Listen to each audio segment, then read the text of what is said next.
universities and colleges but failed to apply for degree, diploma and certificate courses.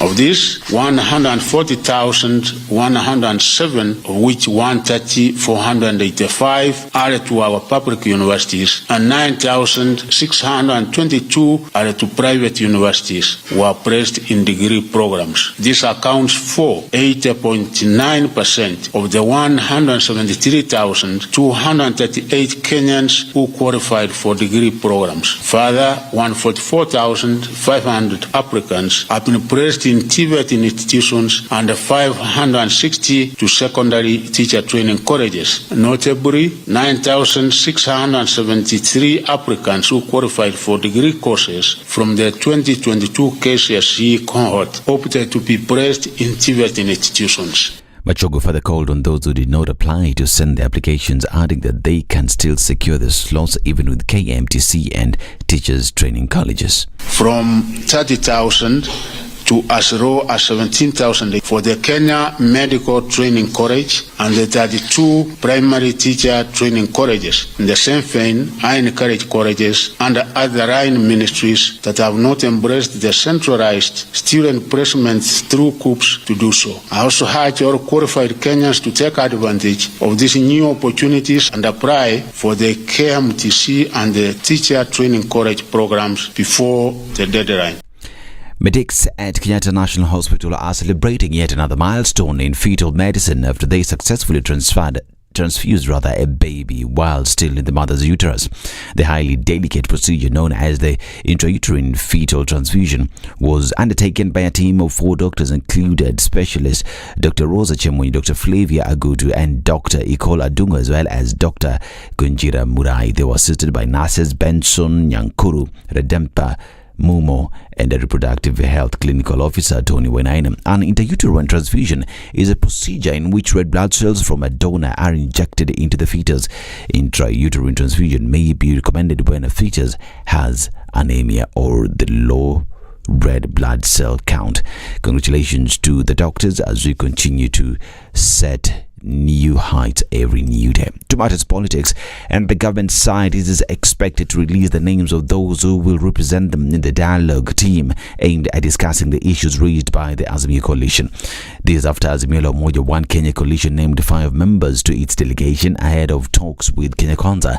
Azimio said that its delegation will be led by Kalonzo Musyoka and include Minority Party Leader Opiyo Wandayi and DAP Party Leader Eugene Wamalwa. Others include Nyamira Senator Okoh Mogeni and Malindi MP Amina Mnyazi.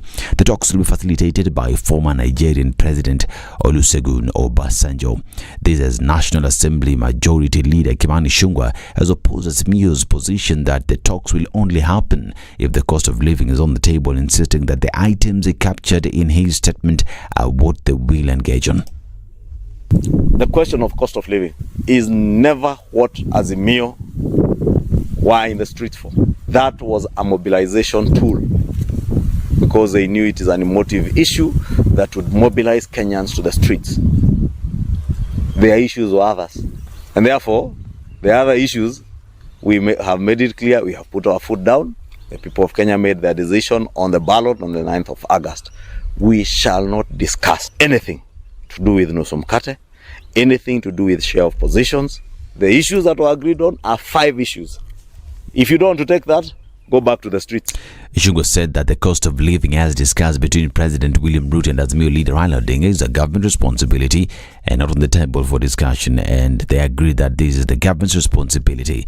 Let's listen into what Ichung'wah said. It was discussed and it was agreed it is a work of any government, any administration, anywhere in the world to deal with issues of the cost of living and issues that are of concern to the people. It is also the duty and responsibility of any opposition or any minority party within any democracy to criticize, to offer alternatives, but it is not their work to force a government to implement their manifesto. A government is elected to implement its manifesto. This is Newswire. I'm Dennis Aseto. Good morning.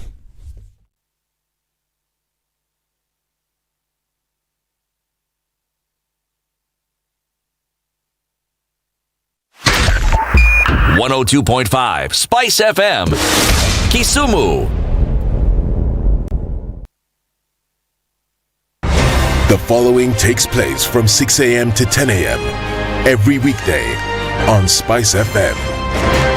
Everybody, welcome to Kenya's biggest conversation. Nyeri Latifa, Muga, Madam Du, nimesalamia wote sana. Tumepokea salamu, asante sana. Hapa Garissa today the weather is very good, only that baridi inatupeleka mbio sana. Sasa baridi ni degree ngapi hapa? Hata sijui lakini madam tunakauka sana. If you want to follow the money trail, you've got to think like a thief to be able to catch that thief. A slap from a friend is better than a kiss from an enemy. You remember the kiss of Judas Iscariot?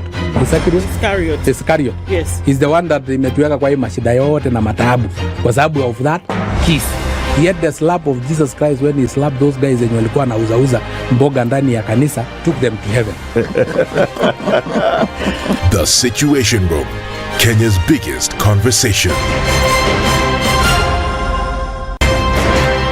You tune into Kenya's biggest conversation. My name is Ramanyan. Amen. Amen. So 1 hour is over? Yeah. Oh yeah. Okay. It gets over. Can you imagine in 20 minutes. What the big boys have also done? I'm very proud of myself. When you understand about partnership in politics, it's like the way marriage is these days. When you're looking for a wife, you're like, oh, you know, maybe you can help me pay for fees as I pay for the rent. Why should you have a lioness living in your bedroom? I have to tell you a story. I went for a prayer meeting, which was called for the spouses of candidates for senators and governors. And when I got to the gate, the lady who was the secretary, she refused to, she's telling me, no. Leo tunataka wa mama. Leo ni wa mama. I'm telling her, no. She said, no, sio siku yenu. And I thought, there's a problem here, you know, because if it was a man, but this was a lady. It will be called First Ladies until you change the name. The Situation Room, Kenya's biggest conversation. Good morning. Welcome to Tuesday. It is the second day of the week, and let's see what the streets have in store for us today. It's building up on the Thika Superhighway. It's coming into the city heavy from the Pangani underpass, and we'll see that build up slowly as we get closer towards traffic hour this Tuesday. We're seeing movement on Juja Road, Kangunda Road, Manyanja Road. Everybody's touching on outer ring, trying to then get in or out of the city. All right, let's take a look at what's happening in Westlands, and the truth is not much movement there. We will see some movement on Langata Road, that we know. And let's keep an eye on what will happen on Gong Road later.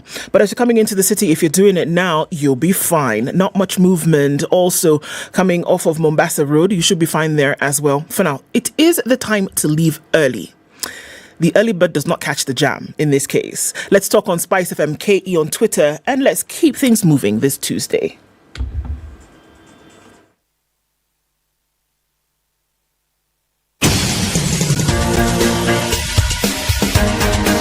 This is The Situation Room, the home of hard-hitting political commentary and penetrating insights about the state of the nation. This is a talk radio experience like no other. The Situation Room, a place for hard truths, debates, and elevated conversations. The Situation Room, witty, political, engaging, deep, controversial. In the room, we have C.T. Muga, researcher, academic, seasoned political observer, a fountain of wisdom in these politically uncertain times. Ndu Okoh, Nigerian by birth, Kenyan by choice, communications expert, Pan-Africanist, a truth seeker and believer in people power, and Eric Latiff, agent provocateur, the man in the chair, seasoned journalist, news hound, a man who believes in punching up, not down.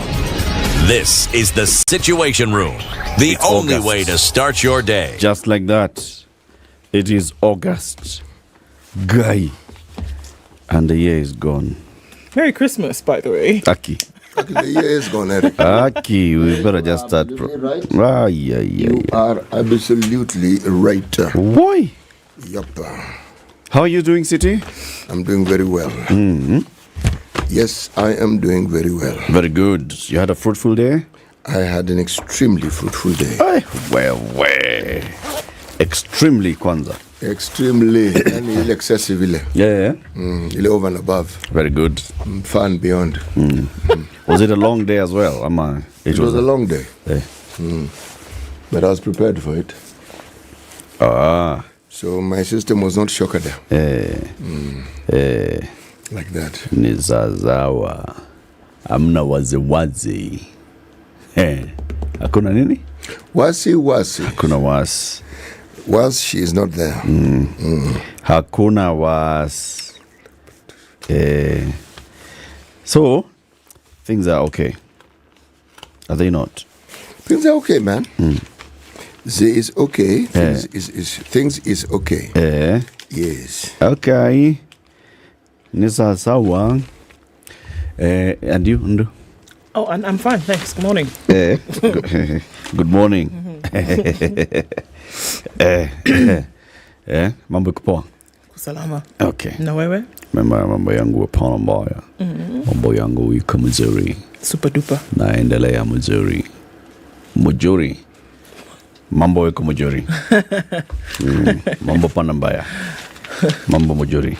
All right, everybody, welcome to August. Welcome to Kenya's biggest conversation. Yeah, sorry.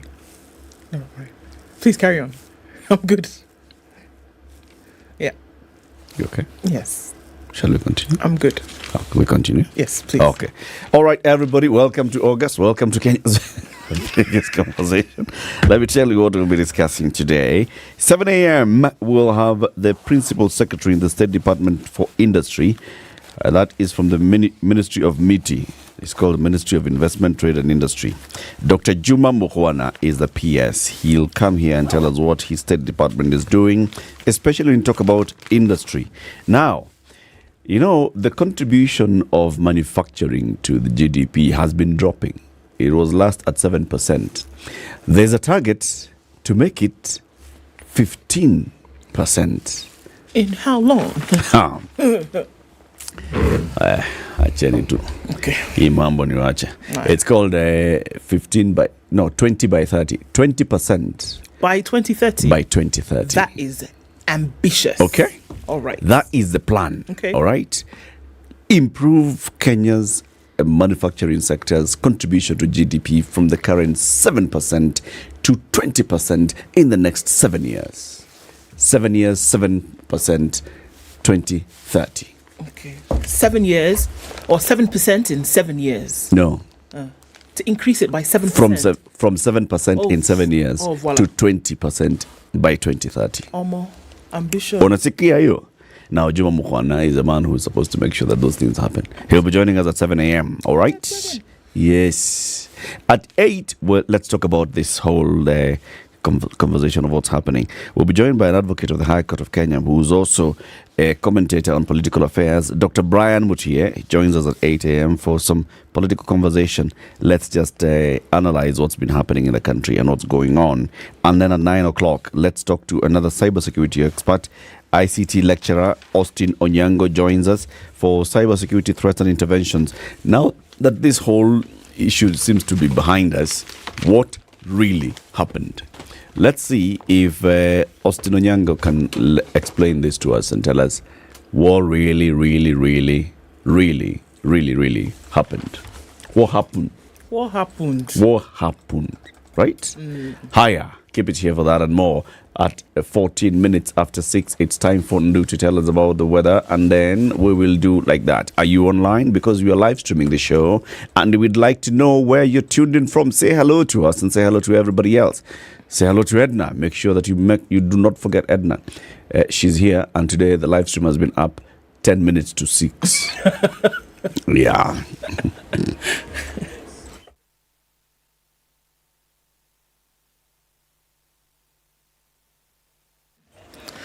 Cloudy conditions this morning in Nairobi at 14, highs of 24 and lows of 13. We'll see lows of 14 in a cloudy. Nakuru at 15, and it's 14 and cloudy in Nyeri, highs of 20 and lows of 13. We'll also see lows of 13 in Eldoret, where it is cloudy at 15. 23 and cloudy in Mombasa, highs of 28 and lows of 23. And we'll see lows of 24 in a cloudy. Malindi going to highs of 28. Kisumu is cloudy at 20, highs of 29, and 29 will also be the high in a cloudy. Kakamega at 17. 17. It's 18 and partly cloudy in Kampala. We'll see highs of 29 and we'll see highs of 29 as well in Dar es Salaam, where it's cloudy at 24. It's 2 degrees and clear in Johannesburg, highs of 16, and we'll see highs of 28 in a cloudy Lagos at 27. 22 and mostly cloudy in Kinshasa, highs of 30 and lows of 21. It's a rainy afternoon Tuesday in Beijing. It's 26 degrees, highs of 29 and lows of 25. Paris is cloudy at 17, highs of 22, and we'll see highs of 22 as well in a cloudy London at 14.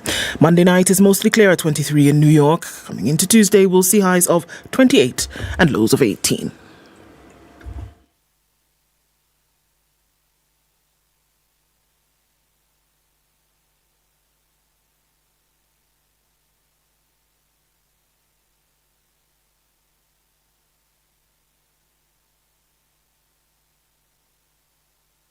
Mature, intelligent talk every morning.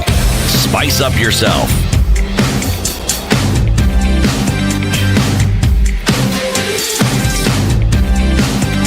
Mornings done right.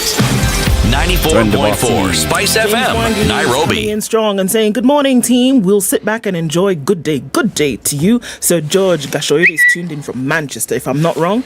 And Alphonse Omoth says, good morning from Nyeri, Mombasa. Nice to be here. We thank God for the new month. Indeed, we do. Peter Caricho, good morning to you. Chris Missoy, happy good morning. Good morning, Spice. I'm getting you from Malindi. Cynthia Kenani says, good morning, live from Kisi, Bwakire.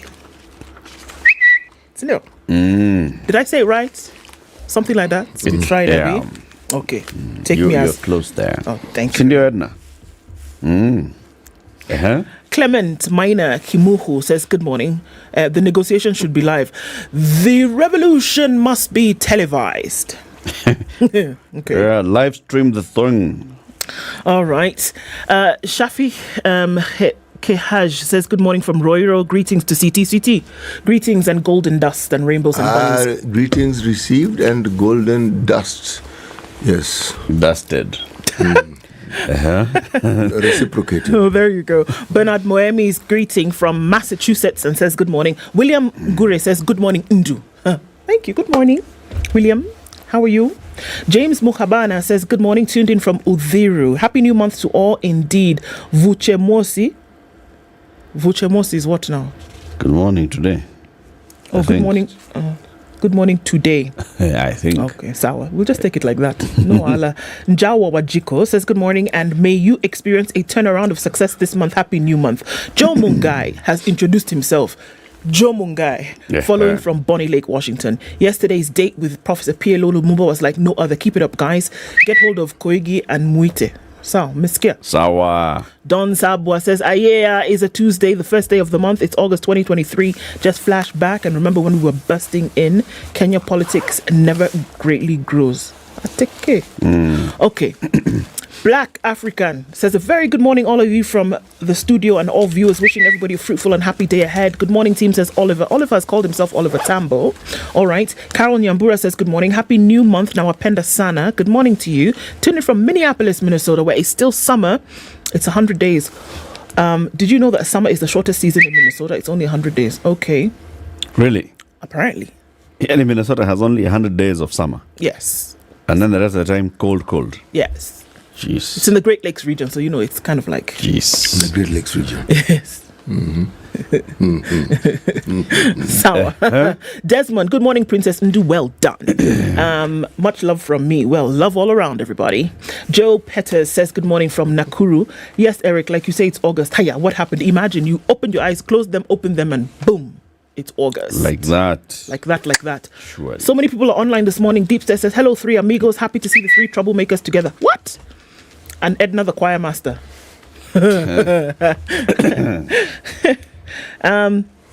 Okay, many people. Ben Nabe says, good morning from New Jersey. Teddy Duncan is online. Silas is in Tel Aviv. Martin is in Nairobi. Peter Ruto says, good morning from Nakuru. Locked in Kamakawida is Kiprono Trikwa. James Sekento tuned in from Kerarapon. Hey, I got it right today. James Lubega says, a very good morning. James from Copenhagen.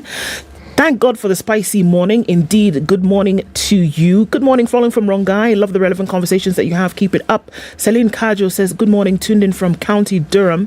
Azaria says, the affluent queen between two great men. Hey. Affluent. Between two great men. Pa, pa. Lakini bill ni zako. Affluent. Skia. Good morning, lovely lady and wise gentleman, loud and clear from G-Town. I'm not quite sure where that is, but all right. Could be Garissa. Let's assume it is. Could be Garissa, right? Or Georgetown. Or Georgetown. Okay. One of the G's. Good morning, CT, Eric and Ndu. DJ Clue Kenya is tuned in from Naivasha. Everybody, good morning. Thank you for joining us today. Karibuni sana. Kabisa. Bwana Muga. Somalia. Yes. A man who doesn't know about war is likely the one who rushes to it. A man who doesn't know about war is likely the one who rushes to it. Yes. That's a poignant. It's a very poignant point. Coming from Somalia. They would know, wouldn't they? They would. They would. Okay. We shall be chamburing it as we go. Tell us, Madam Ndu. What you called me, Bwana Ndu? Princess Ndu. Thank you very much. Thank you. Headlines. On the front page of the Standard today, how Ruto-Raila dialogue deal was brokered. Okay, the where two fours, as CT would say, of how this all happened. From international calls to requests for live streaming of the talks, politicians burnt the midnight oil to ensure President and Azimio leader enter truce and are kept in the know. We'll look at that later. Retired Air Force boss on Kenya's darkest night. There's a story there. It's on the Nationals on page 8. Now, education, you guys know it's my thing, eh? Shock of near 600,000 KCSE learners out of the education radar. And you ask, what does that mean? The government yesterday placed learners to higher learning institutions with more than 2/3 unaccounted for. We'll look at the details of that. 100 Shakahola victims have finally been identified. On the front page of The Nation, fees shock for varsity students. We did see from the ministry yesterday the release of these results and then the placements for higher institutions of higher learning. Yes. New students seeking state funding for the university education have 3 weeks to apply as a funding model that scraps automatic equal subsidy in favor of a system that targets to cushion the poor in light of higher course-specific fees comes into force. This as 23,000 eligible students snubbed varsity application, which means institutions are below declared capacity. There's some numbers. We'll look at them later. 100% vulnerable, 100% extremely needy, 93 needy, 93 less needy. We'll look at those as we go along. All right. KNH's historic unborn baby blood transfusion. Unborn baby. They've done a transfusion on a blood transfusion on an unborn child. What? I know. Okay. 4 doctors successfully performed this clinical procedure. Tower of Babel or babbling is the question. Rogue or ignorant. Ministers red card. And one of them, the picture rather that embodies this description is that of one CS Susan Nakhumisha. We'll ask those questions later. On the back page, state breaks Joho firm's monopoly over South Sudan cargo business. We'll give the details of that as we go along. Hiya Basi, the Business Daily. CBK cuts off brokers on a new mobile bond trading platform. The central bank, new central bank bond trading platform that went live on Monday has granted retail investors in Kenya and abroad unprecedented access to attractive returns via the mobile phone, opening up a sector that has hitherto been the preserve of a small club of sophisticated and deep-pocketed investors. The CBK's Central Securities Depository, known as the CBK DAO CSD, started onboarding new investors yesterday. Its launch comes at a time when the government securities are giving double-digit returns compared to other asset classes such as equities, which are posing negative returns. So now, you want to go into the bond market? Go directly. Don't stop going through the corners. Just go to the bond direct. Another headline, Deloitte in vicious fight with partner over expulsion bid. An attempt by the local arm of British audit firm Deloitte and Touche LLP to part ways with one of its 8 partners, Amaha Bekele Admasie, has triggered a vicious court battle in which the two warring sides have traded multiple allegations against each other. This is after Mr. Admasie sued Nairobi-based Deloitte, seeking to block attempts to terminate his partnership and challenging 3 clauses of the firm's Africa Partner Manual, the consultancy's rulebook. High Court Judge Nixon Sifuna in May issued orders stopping Deloitte, one of the big 4 accounting firms in the world, from expelling this director pending a hearing and determination of the suit. Ticker headlines. Why Kenya is among painful nations for suppliers in Africa. Kenya is one of the most painful countries for suppliers on the continent, given the time it takes to get money paid for goods delivered. A new report shows that over 80% of Kenyan companies are taking more than a day to process invoices, and the waiting can take nearly a year. Bank drops plan to auction billionaire Langat tea estate.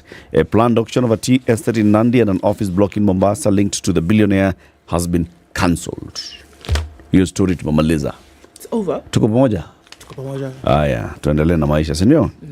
Imperial Bank depositors pay blocked. Depositors of a collapsed Imperial Bank will have to wait longer for their payment after a Mombasa tycoon obtained orders blocking any payments pending determination of his petition. What? Remember we talked about several people had been paid, but there was some 7 billion shillings or thereabouts that was yet to be paid. Bwana Muga. Yes. Pale kwenye star vipi? Mambo vipi? Mambo mazuri. Top right hand corner. Yes. Until green, decline in imports. Prices of onions increased by 100 shillings a kilo due to shortage. That story of bumper harvest, price of food going down. Let's wait and see. Perhaps it's just an anomaly, and in the next few days, we'll be hearing something different. That the price of onions will have gone down by 200. Who knows? Who knows? Yes. Okay. At the bottom of the page, delicate procedure. There's that same story. Yeah. Okay, how KNH doctors successfully transfuse anemic fetus. Okay? Giving hope to anxious mother.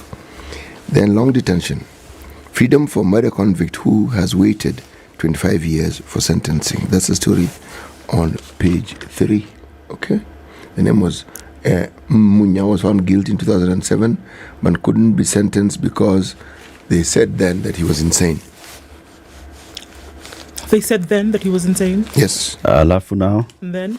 He's no longer insane? It appears so. Oh, okay. So now they can sentence him? Oh, okay. Well, He's actually free. Okay. What? Oh, he's been freed He's now. been freed? Yeah, they decided that his detention was adequate. Oh, voila. Okay. He was detained in 2007 for a murder that he committed in 1998. He actually committed murder? Yes, that's according to this report. Okay. But he was mentally unstable. Yes, he was mentally unstable. They found that he was not sane enough for the time that they wanted to sentence him. And so now they figured that he has stayed in jail long enough. It's enough. So, okay. Yes. Now, bang in the middle of the paper, Raila unveils team as Ruto side talk staff. You know, this is really nonsense. Kenya Kwanza yet to name its team. Sorry. Oh, well done, CT. Thank you. Yet to name its team, fires at Azimio for the second day in a row. You know, this circus must stop. This, you know, Eric says it from time to time, and I'm afraid I must join Eric what is this? If you don't want to talk, then don't talk. But is there a date for the talks? I mean, we're making it sound like, you know, the talks could have started 2 days ago. Why not for? This is all stories. These guys who named their team yesterday. So because they named their team yesterday, now everybody else has delayed. Surely. They're all joke playing around with us. Yes. All of them. All of them. All of them. All of them. All right, let's take a break. Senior. Okay, 6:30. Good morning. Let's see how the roads are looking like in this fine August Tuesday. And then we'll look at the headlines in detail.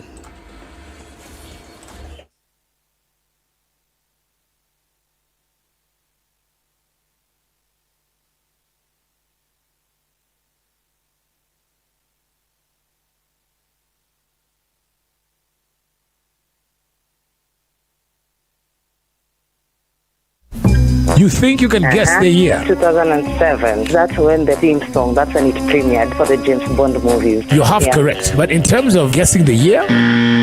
Okay, if not 2007, then 1963. Oh, now you're just throwing things, eh? You're throwing the sufria and everything outside. The Spice Drive. Big hair and the biggest hits from the best decade. Towards Landys, not too bad on Landys, and also then at the Kamkunji roundabout, it's not performing too badly. On the thicker superhighway, however, it's a different story. The traffic coming in well from Mwiki, Kasarani, further ahead than in from Githurai, slowly building on the thicker superhighway. The service lanes are actually doing very well. Use them until you get to the tunnel. You should be fine there. Coming off Kiambu Road, we're not seeing anything. So the early birds, as we say, are getting off of Kiambu Road quick before everything clogs up. Westlands is fine. On Wayaki Way, you're getting into the CBD in no time. And there's no traffic on Uhuru Highway. All the way from the Nyayo Stadium roundabout out then towards Westlands, it's clear. It's free. Use it for now. And we'll keep an eye on things as they open up. Coming in from Cabanas, going out towards Embakasi, North Airport Road, and then onto the Eastern Bypass. You'll be able to get through right now without too much of an issue. Looks like Tuesday morning is starting off right. Let's keep it just so and talk on Spice FM KE on Twitter.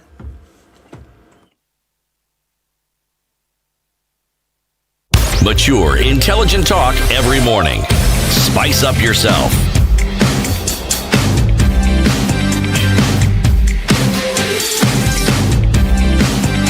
Mornings done right. 94.4 Spice FM, Nairobi. On to one of many things that actually matter. Okay. Relief for relatives as 100 bodies recovered in Shakahola identified. Families of the identified victims will be notified to collect their bodies from next week.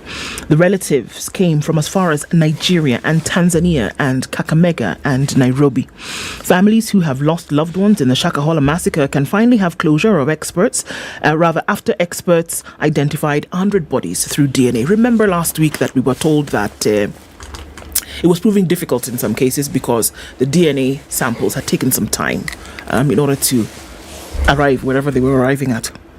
Now, 100 of them have arrived. This comes nearly 5 months after investigations into the deaths began. At least 100 out of the 266 DNA samples drawn from relatives matched with those from victims' bodies preserved at the Malindi Sub-County Hospital mortuary. For me, this is the numbers, right? Yeah. But then you know what this is? This is now proof, finally, that actually your fear that somebody went to this Shakahola area has been confirmed. Yeah. And that indeed they had been caught in this dragnet that was the church or whatever else was happening. All this time you're wondering, could it be that my loved one was somewhere else? Could something else have happened? But then now you've actually been able to find out, yes, my person was under this umbrella of this organization. Officials from the government chemists said DNA sampling is still ongoing and relatives of the identified victims will be notified to collect the bodies from next week. Some 425 bodies are being preserved at the Malindi morgue. So they are waiting again for this DNA confirmation. About 266 relatives gave DNA samples to establish the identity of alleged members of a cult who starved themselves to death in Shakahola. The relatives came from as far as Nigeria and Tanzania and Kakamega, Makueni and Nairobi. Stephen Mwiti, who lost 6 children, said this was a sigh of relief to him and his family as they had waited for months to have the bodies identified. Can you imagine that 6 of your children, because he is one of them who now, of the 100 bodies, 6 identified positively as his kids based on samples that he gave to these guys. 6 of your children confirmed that these are them. It's unbelievably so horrific. Painful. Horrific. 6 of your children. What? At a go. Because of this. And not because they had to. They starved to death. Some cases strangled, according to Johansson Oduor's office. Some of them died from strangulation. The children, most often, died from strangulation. Those are the small ones. The small ones, yes. Our community observes certain strict regulations until the last rites are performed. Until we find a body, we do not believe that somebody is dead. So that's the horror that I was Must talking have about. closure. Yes. You must see a body, then you know, okay, now we know that this has happened. He said his wife Bahati had followed Mackenzie to Shakahola together with their 6 children last year, but she was rescued. The children were not. He has never gone to see her. Remember, there's a rescue center where they're being held. His wife is in that rescue center and he's never seen her. Now he can bury his children, he said. Coast Regional Coordinator Rhoda Onyancha said the number of those rescued at Shakahola stands at 95, while 37 have been arrested. Pastor Paul Mackenzie is alleged to have instructed his congregants to fast to death so that they could meet Jesus. It continues. Chief Government Pathologist Johnson Oduor said the team is, this week, expected to finish autopsies on 87 bodies exhumed in the 4th phase. They did 24 as of yesterday, and the main cause of death was starvation. We are remaining with 24 bodies and we're expecting to complete the autopsy before this week comes to an end. So far, in case you were wondering, 425 bodies have been exhumed, but the figure is expected to rise as they plan for more exhumations. At least we are getting to some closure. But then these are 100 in total so far. So far that have been identified by DNA identification. Over 600 people have said we have lost. Over 600 names have been submitted as lost. So we still have number is actually 628. We have 500 to go. Yes. Oi. And how many bodies exhumed so far? 300 and? 425. 425. Yes. Out of the 425, just a quarter have been identified. This thing. What does the government need? Do we need to bring in more DNA? What do we need? To put more people in? What do you need to get this going? These are 300,000 people. Not 300,000. 300 people. 300 bodies that are lying there, unknown, unidentified. Yes. It's like they're dragging this on and on and on. And at some point they'll say, you know what, we've closed this exercise, move on, we've made peace, we've had talks in Nairobi, and now we have peace in the country. And it cannot be. I'm sorry. It cannot be. It cannot be that you have that. You can't. It's a false sense. It's a pretentious peace. It is not lasting. It doesn't even exist. No way. The discussion around whether the state security organs knew about this and what they did, that has been shunted aside and it's no longer even a topic of discussion. But yet it must be at the center of this discussion. You cannot tell us that the intelligence services in this country, capable as they are, did not know that something was going wrong. When they knew something was going wrong, what did they do? And when they didn't do what they were supposed to do, why was it so? You have to ask those questions. Why? Now, if you have a problem like the one we have with Shakahola, remember, we had a problem with River Yala. Yep. Then we had a problem of a mention of a certain container where people lost their lives. Even mention of some huge acid pond where people are thrown in and you never appear. Now, when these stories keep popping up, if you go down memory lane, Chile had such a history. Many of these Latin American countries had such a history. Cuba had such a history in the time of their President Batista. Horrific things done to citizens by the people who are supposed to protect them. Yep. Now, what else is actually going on? And that is my worry. That because if this can be hidden, if efforts can be made to ensure that this doesn't come out in its full color, then the question is, if something else is happening of this nature, how likely are we to hear of it? Yeah. How many have been covered up? Yes. And how many are still being covered up right now? Yeah. And you get a blanket, explanation. If that, a blanket explanation is what you get at best when you're then being told what may have happened in a particular thing. Oh, yeah, some clashes in the area. And nothing will come out of this Shakahola story. This is the sad thing, Eric, and that's the sad reality. We shall move on.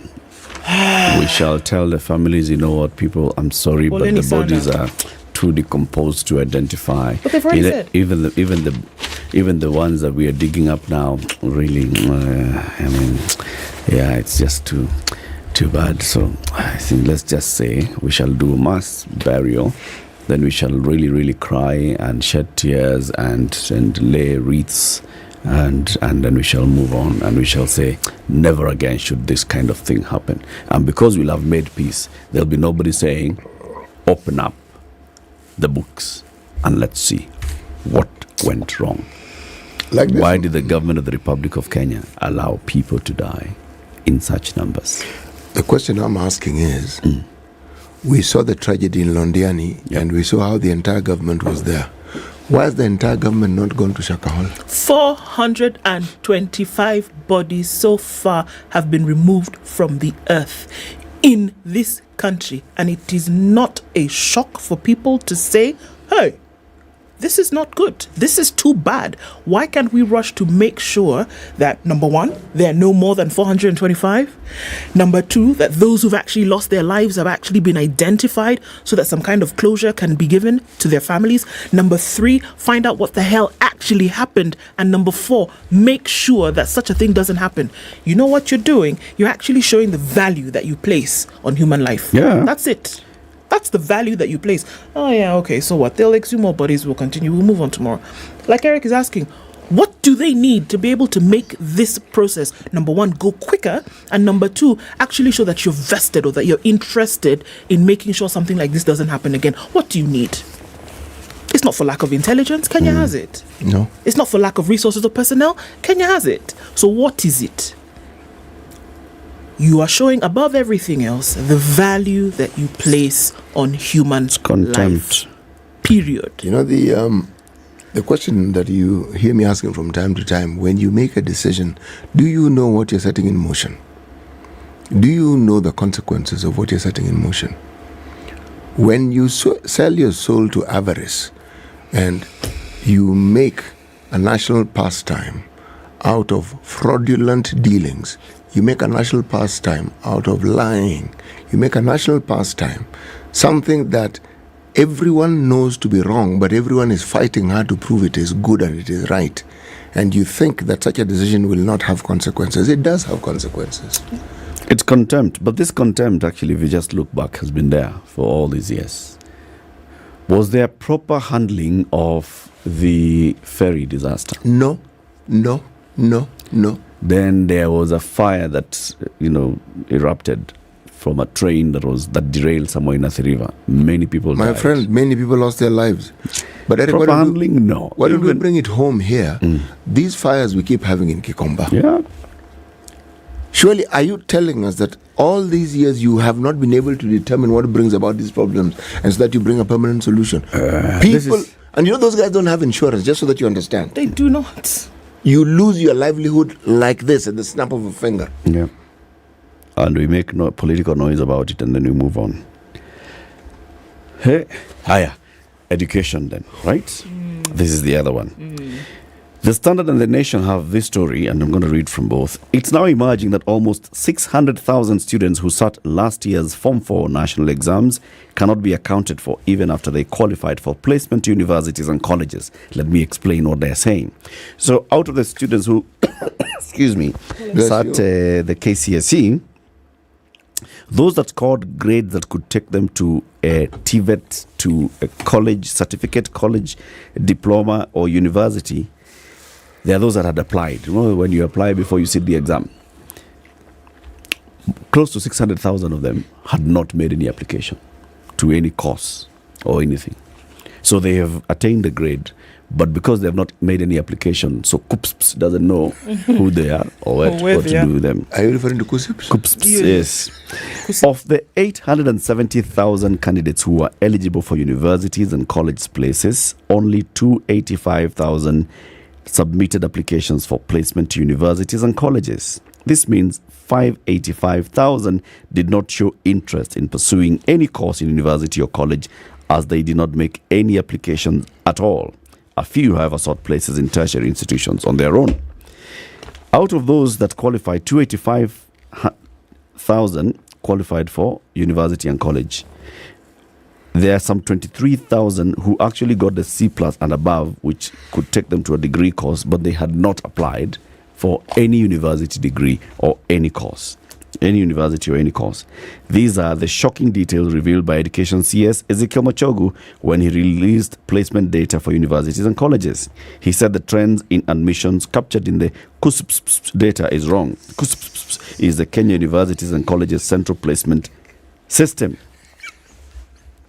Cool? Yes. We are concerned because those who qualify for degrees to a tune of 23,000 did not apply to any program. Equally, 136,000, representing 63% who qualified for diploma courses, did not apply. Also, 249,000 who qualified for certificate courses, 86% did not apply. 86% of those who qualified for at least a certificate course had not applied. 63,000 of those who had qualified for at least a diploma course had not applied. 23,000 students who qualified for a university course had not applied. Questions are emerging. I repeat. No. Because I'm just wondering why. Questions are emerging whether the new funding model pushed many students to stay away from selecting courses as they may have thought that they stand no chance to secure government scholarships. Aye, but this story was happening. Yeah, that's what I was going to ask. This was funding not model connected. came after the placement started. Eric, if you think this is confusion, we are going to be witnessing more and more of these confusions as time goes on. Believe me. Yeah. You think it is the Ministry of Education? Ministry of Health have decided that they're going to strip KEMSA of its procurement role and they're going to take the procurement role back to the Ministry of Health. Excuse me. That's very good. But that's very, very good. I have a question. Who in the Ministry of Health has made this decision? Well, the Kenya Medical Supplies Authority is set to lose its procurement role in the wake of massive scandals that have rocked the agency. Health Cabinet Secretary Susan Nakhumicha has revealed that her ministry was working to establish an independent entity to handle procurement for all health commodities. She's An independent entity. Yes. Excuse me.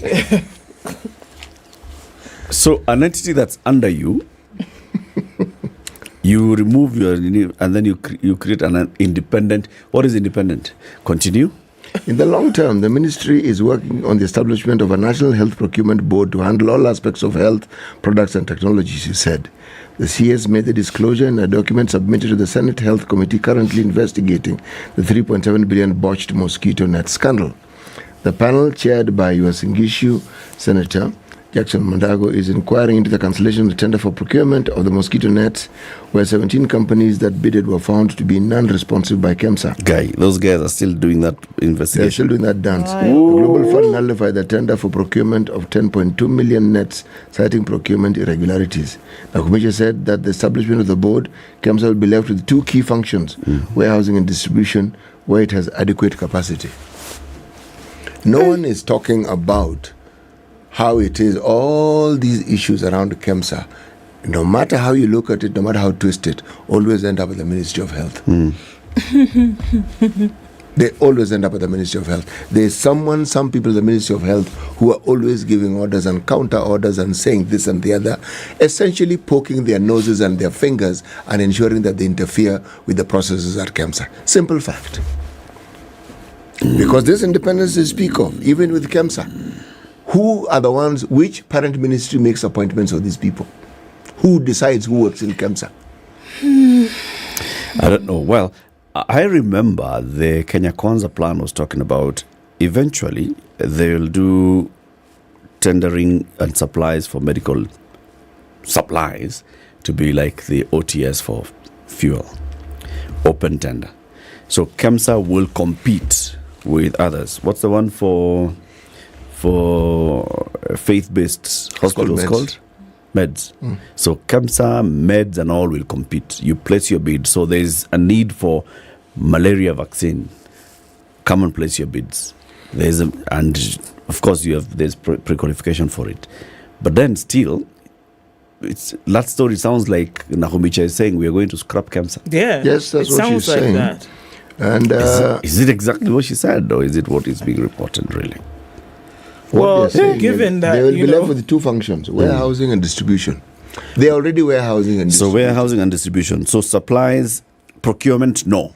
You have to go back to why KEMSA was set up in the first place. The ministry was doing the procurement before, and boy, oh boy, That's where Mafia House The came good Lord in heaven, the things that used to happen there, it was a sight to behold. Okay, when KEMSA came in, people actually got whatever they needed. I have seen, I have witnessed, I have experienced KEMSA working and how efficient and how useful they were. This inefficiency we now see and speak of is because it has been interfered with. Aye. Anyway, this one, Omo. Levi. And of course, the immediate former CEO under the bus. For doing what? She botching everything. Oh, yeah. Remember that the mosquito net scandal was under her watch, remember? Back and forth, this changed. World Global Fund said this. The people in the Ministry of Finance said this. That circus didn't end, but at the end of the day, the CEO home, acting CEO in her place. Yes. Tell us that happy story. Let me tell you a happy story. It comes out of the health sector still. K&H doctors transfuse unborn baby in medical milestone. This is this kind of stuff that you actually should be throwing your weight behind, right? An unborn baby with a blood condition was transfused while still in her mother's womb at the Kenyatta National Hospital, a procedure that the hospital terms as complicated and a significant milestone. Four doctors, Dr. Rosa Chemwe, Dr. Flavio Gutu, Dr. Okoh Adungo, and Dr. Kunjira Murai, interventional radiologist, performed the clinical procedure known as intrauterine fetal transfusion. They were assisted by nurses Benson Nyankuru Redempta Mumo and a reproductive health clinical officer Tony Wainaina. An unborn baby who needs this procedure is given when it has anemia or low red blood cell count. The medics then look for matching red blood cells that will suit the baby without causing further complications.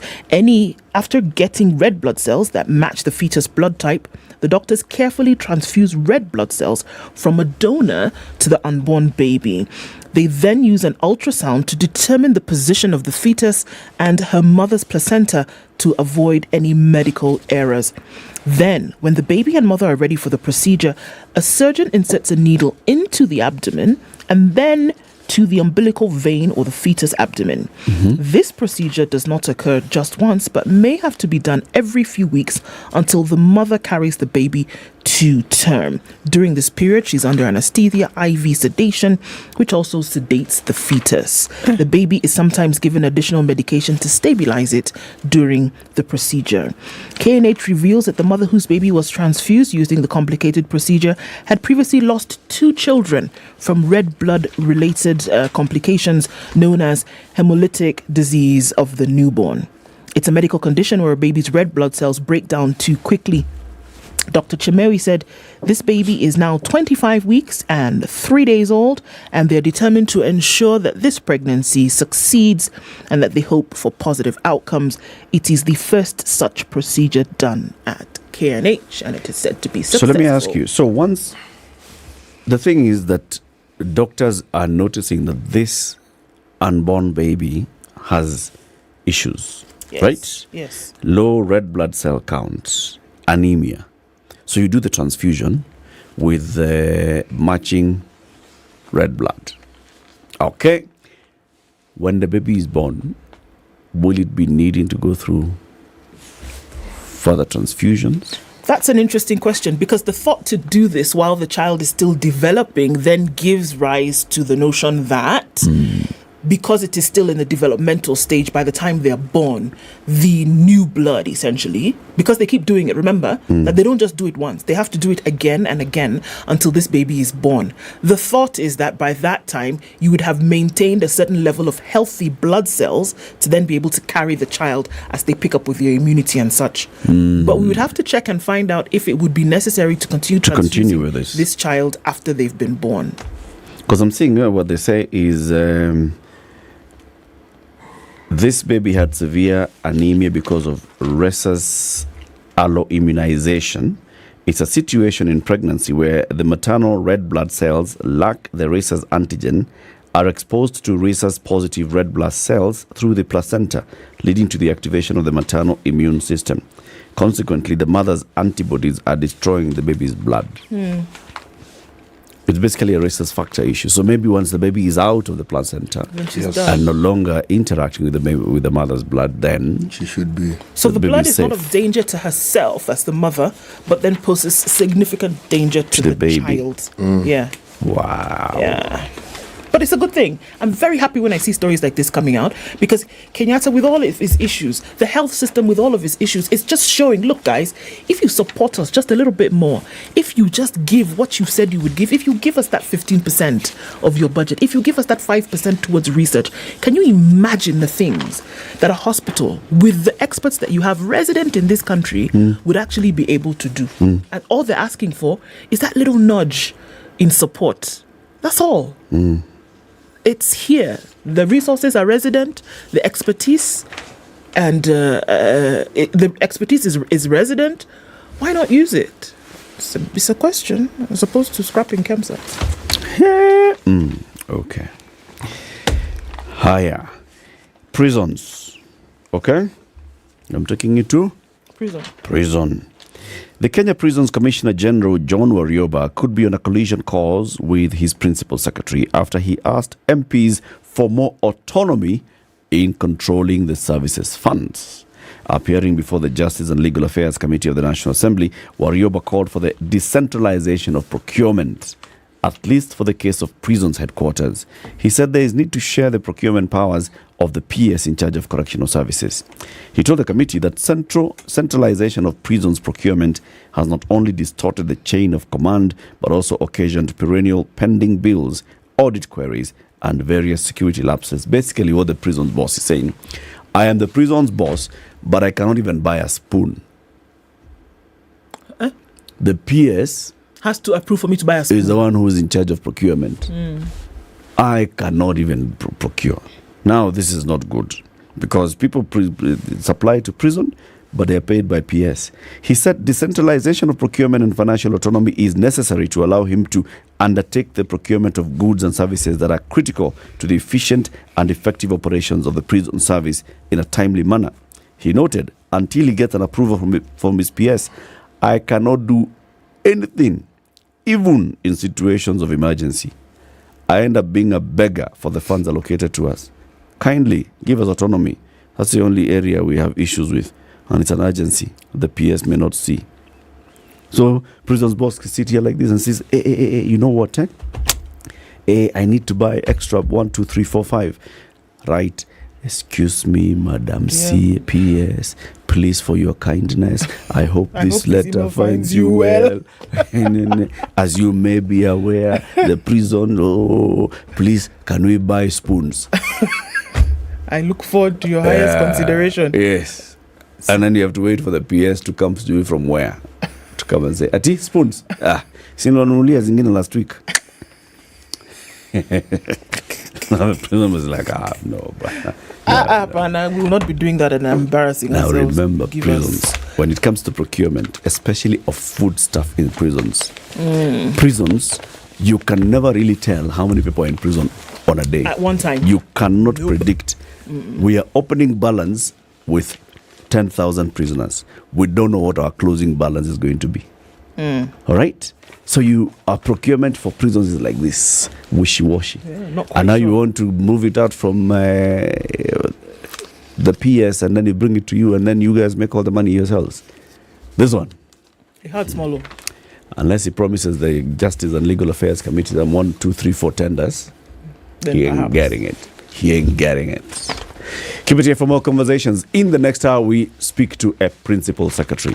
This is the PS in charge of industry, the Ministry of MITI, Ministry of Investment, Trade and Industry. Or is it the other way around? Industry, Trade and Investment, MITI. He'll be here and we'll have a conversation. Plus, we'll be telling you more about bomayangu.go.ke, which is the government's affordable housing portal. Good morning, it's 7 a.m.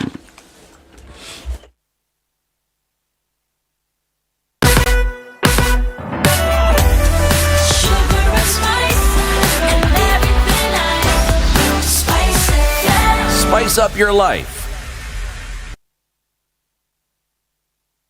some very nice, mature music. It really took me back to my days, and I can just fully get and enjoy the vibes.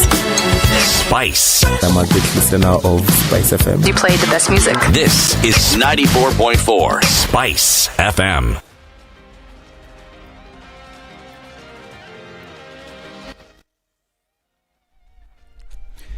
Good morning, this is Newswire. I'm Dennis Aseto. Pathologists conducted autopsies on 24 bodies, bringing the total number of postmortems conducted on bodies of victims of the Shakahola massacre to 381 since the exercise began. Chief Government Pathologist Johansen Odur said that 23 of the bodies were of children, while one belonged to an adult, further attributing the high number of children's bodies that had undergone postmortem examinations to the fact that there was a high number of children's bodies exhumed in Shakahola forest. 10 of the bodies were of the male gender, while 8 were female. He said that the investigations had revealed that 6 of the victims had died of starvation, while the team could not establish the cause of death of 18 of the victims due to the high level of decomposition. The exercise continues today in an effort to conduct autopsies of the remaining 44 bodies, after which the pathologists could head back to the Shakahola forest, where more graves are believed to have been identified. The Amani National Congress Party has supported the move by the national government to engage in dialogue with the Azimio la Umoja One Kenya coalition. ANC Secretary General Okoh Milemba said the party is in favor of talks between the government and the opposition, and that all matters facing Kenyans are settled through mutual understanding. Milemba said the ANC party is hopeful that an amicable solution will come out of the incumbent administration of Kenya Kwanza, and the opposition sit down and foster dialogue. Meanwhile, the Finance Act 2023 won't be part of the talks between Kenya Kwanza and Azimio. UDA Secretary General Cleophas Malala says a notice of appeal against the Court of Appeal's ruling on the Finance Act 2023 must be withdrawn if Ruto's tax measures are to be discussed during the talks.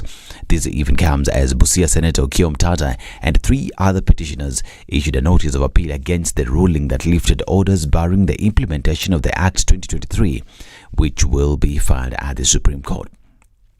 And the government has surpassed its target of rolling out fiber optic cables in different parts of the country to ensure a stable and reliable internet connection.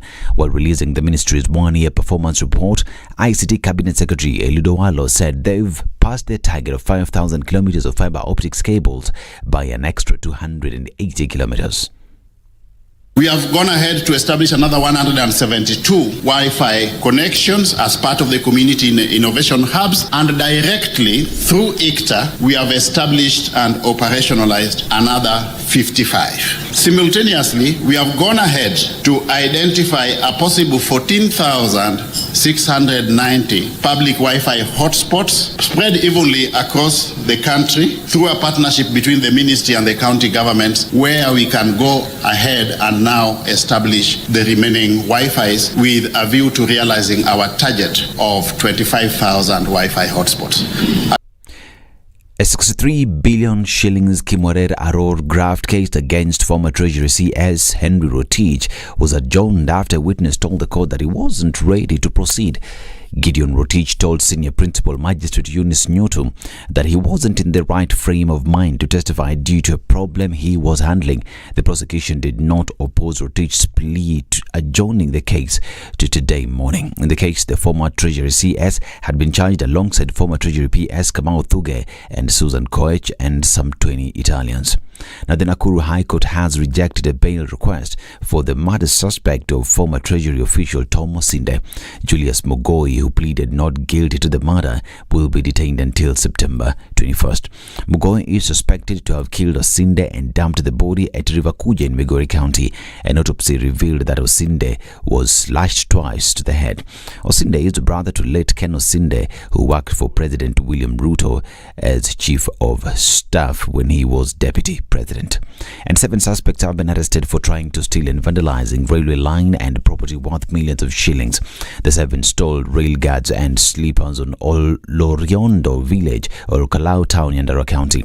The gang, which identifies itself as Rich Gang, is believed to have come from Gashie, Kiambu County, following a cross-examination by security teams in the area. According to Deputy Police County Commander Nyandarua Central Bridget Kanini Kilozo, they received an alert from the Kaga location Joseph Waweru chief, who had loud bangs of metal being loaded to a truck at around 2 a.m. and they responded immediately. This is News. I'm Dennis Asada. Good morning.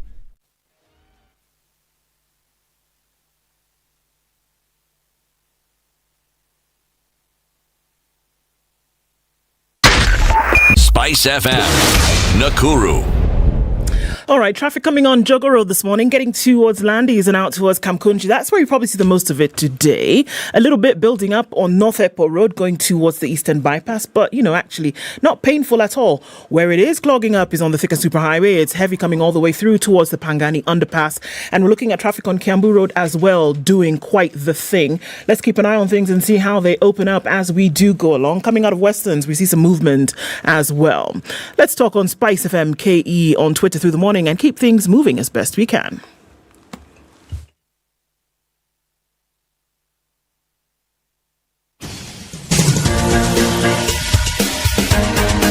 This is the Situation Room, the home of hard-hitting political commentary and penetrating insights about the state of the nation. This is a talk radio experience like no other. The Situation Room, a place for hard truths, debates, and elevated conversations. The Situation Room, witty, political, engaging, deep, controversial. In the room, we have C.T. Muga, researcher, academic, seasoned political observer, a fountain of wisdom in these politically uncertain times. Ndu Okoh, Nigerian by birth, Kenyan by choice, communications expert, Pan-Africanist, a truth seeker and believer in people power, and Eric Latiff, agent provocateur, the man in the chair, seasoned journalist, news hound, a man who believes in punching up, not down.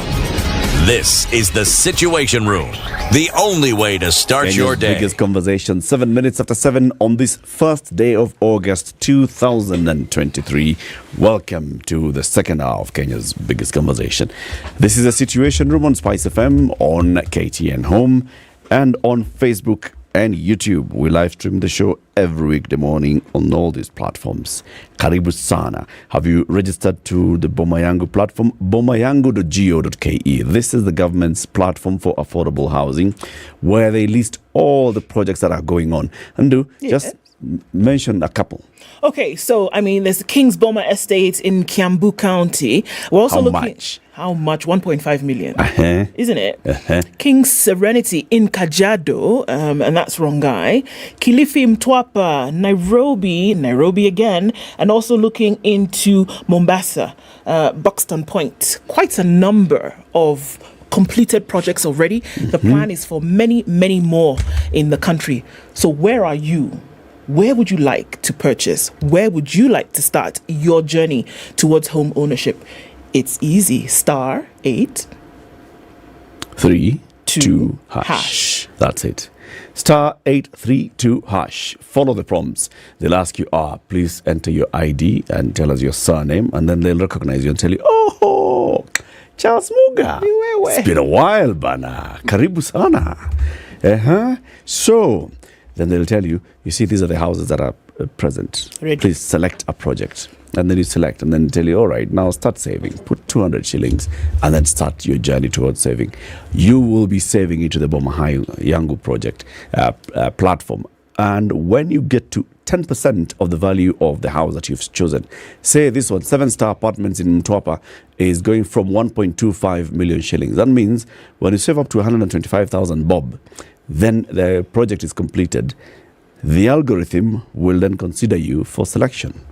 It's all algorithm, AI based, not direct people sitting somewhere and saying, you know what, najua city alikuwa ameniongelesha tumweke kwa hii nyumba. Nothing. It is all fair and transparent. Register today, star 832 hash. Dr. Juma Mukhwana is the Principal Secretary in the State Department for Industry in the Ministry of MITI, Investments, Trade and Industry. He's our guest today. Good morning. Good morning. Welcome to Kenya's biggest conversation. Thank you. Karibu sana. That's the hot seat of the Situation Room. Thank you. You are here so we can talk about industrialization in this country. Now, of course, you have a tough job because when it comes to industry, many people talk about, factories closing, things going down. contribution of manufacturing to GDP dropping in the next couple of years. There's an ambitious plan going forward. That's what we're here to talk about. What your ministry is doing and your State Department. Thank you. I think to summarize it, Eric, is I would say that if Kenya was a vehicle, then the engine for that vehicle is industry. If that industry is not working, that vehicle will not move. It doesn't matter how well you paint it. Very good. Thank you. Karibu sana. City has the day's proverb. This week's proverbs are from Somalia. Yes, they are.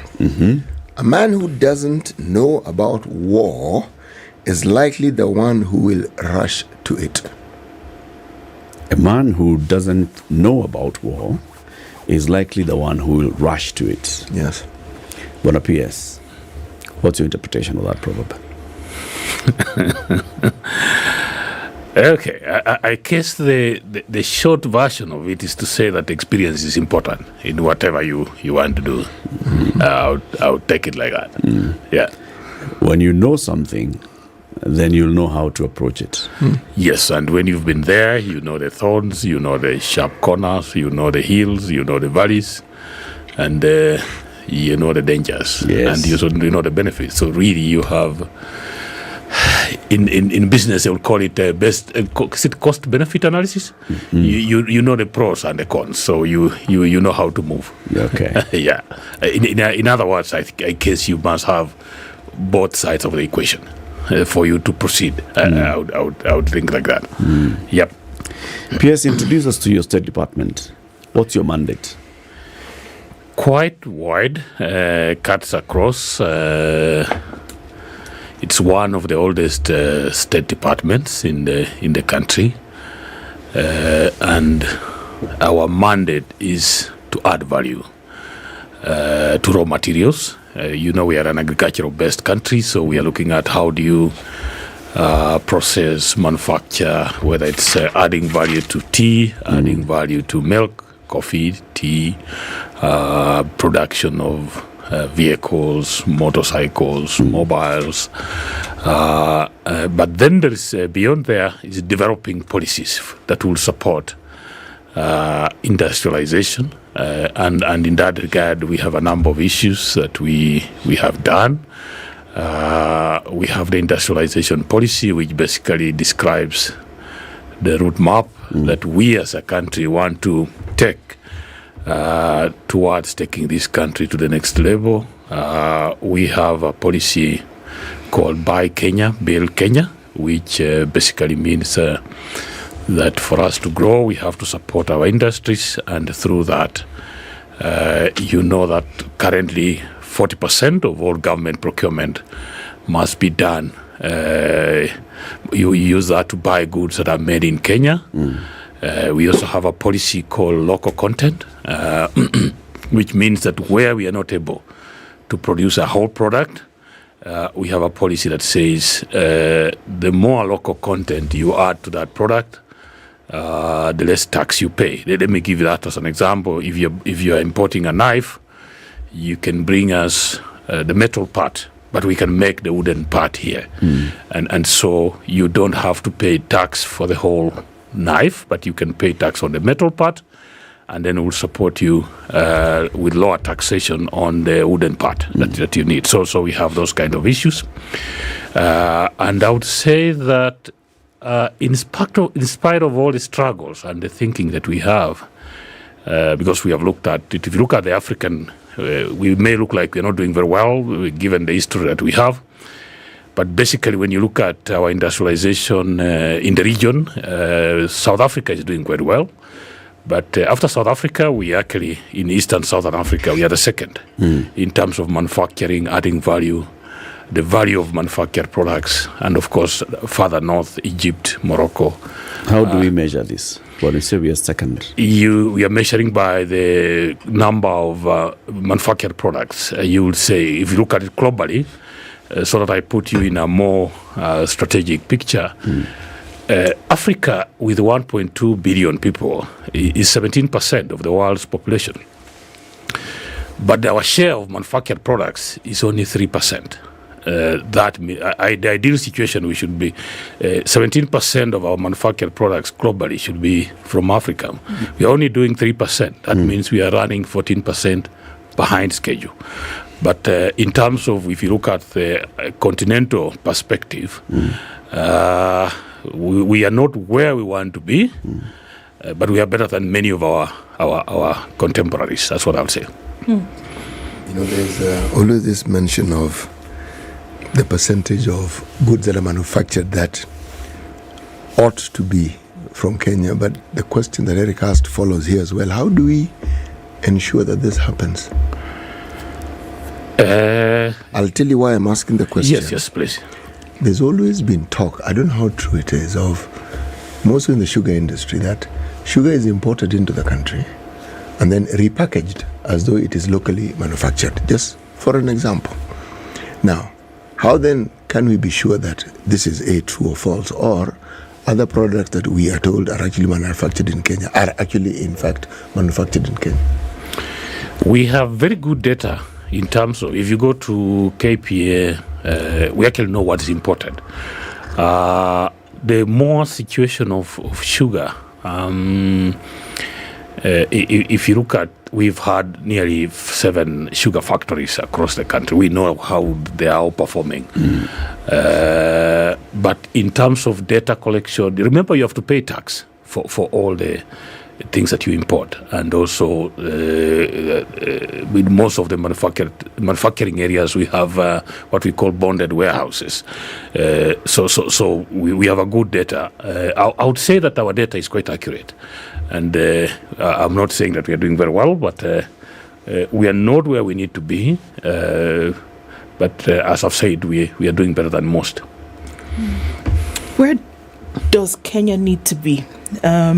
Usually they say that if you have a goal, then you're able to then set the steps. From your understanding or what you see when you put out the plan, where does Kenya need to be in this area of manufacturing? We often say that you look at countries that have been able to get themselves out of the development rut, is that they started to make their own and then sell the surplus, which is essentially what happens. Where does Kenya need to be for you to say, okay, yes, we're at the place where things are happening and we don't have to, squabble for? Number of issues. A few years back, manufacturing was quite high as a percentage of GDP. That's how we measure it. We were almost at 20% manufacturing contribution to the GDP. Currently, as we talk, we are at about 7.3%. So it has been going down. The policy of the Kenya Kwanza government is we take this to about 15% by 2027. So we think that it's good potential, but there's also a lot of issues that we can learn from our other people. I agree with you that you can't grow manufacturing by manufacturing for other people. You grow manufacturing by manufacturing for yourself, and then by extension, maybe whatever surplus you have, then you go across the borders. If you look at the situation of China, if you look at the situation of US, they have grown their products for their local markets, and then beyond there, then they sell to us and other people. As Africa and Kenya in particular, we definitely have our issues. So it means what it means in basic terms, because manufacturing is better when you put in the issue of economies of scale. If you have a population of 300 million, the US example, or 1.4 billion, the China example, then you have a very good, solid background, which means that if you make a bottle of water, assuming there's no competition in China, potentially you are talking about 1.4 billion buyers. If you're making a bottle of water for Kenya, you know that then you are making, I don't know how many people are in the tax bracket, maybe 6 million. So that means that, remember, if you are targeting your local population, 2 things: the number of those people and their income is also important. And so you grow manufacturing by selling first to yourselves and then to other people, meaning that the bigger the population you have. India started by doing it for themselves, and then by extension, we are now buying drugs from India, and they have a population 1.2 billion. So basically, okay, if you assume that there's no competition, then Yeah. You have a ready market. You have a ready market.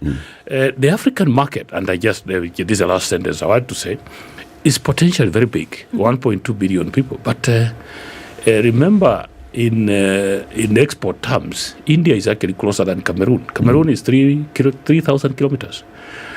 India is 5,000 kilometers. But if you want to sell to Cameroon, how do you go it? You go to Durban, you go to Cape Town. By the time you hit Douala, it is 8,000 kilometers. If you go the other side over the Red Sea. So the potential for Africa is there. But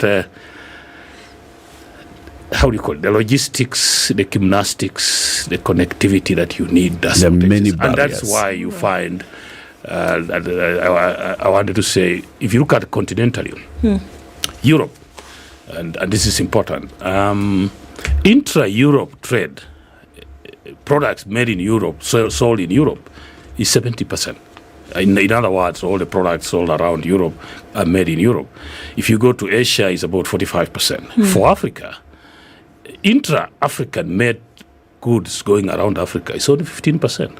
So we do more business with China, with India, than with ourselves, and you can understand. So isn't that the conversation that should be had, Bwana PS? Because even as we talk about, well, let's make sure that all the nuts and bolts that are needed for internal mechanization happen. However, there should be a greater regional conversation being had.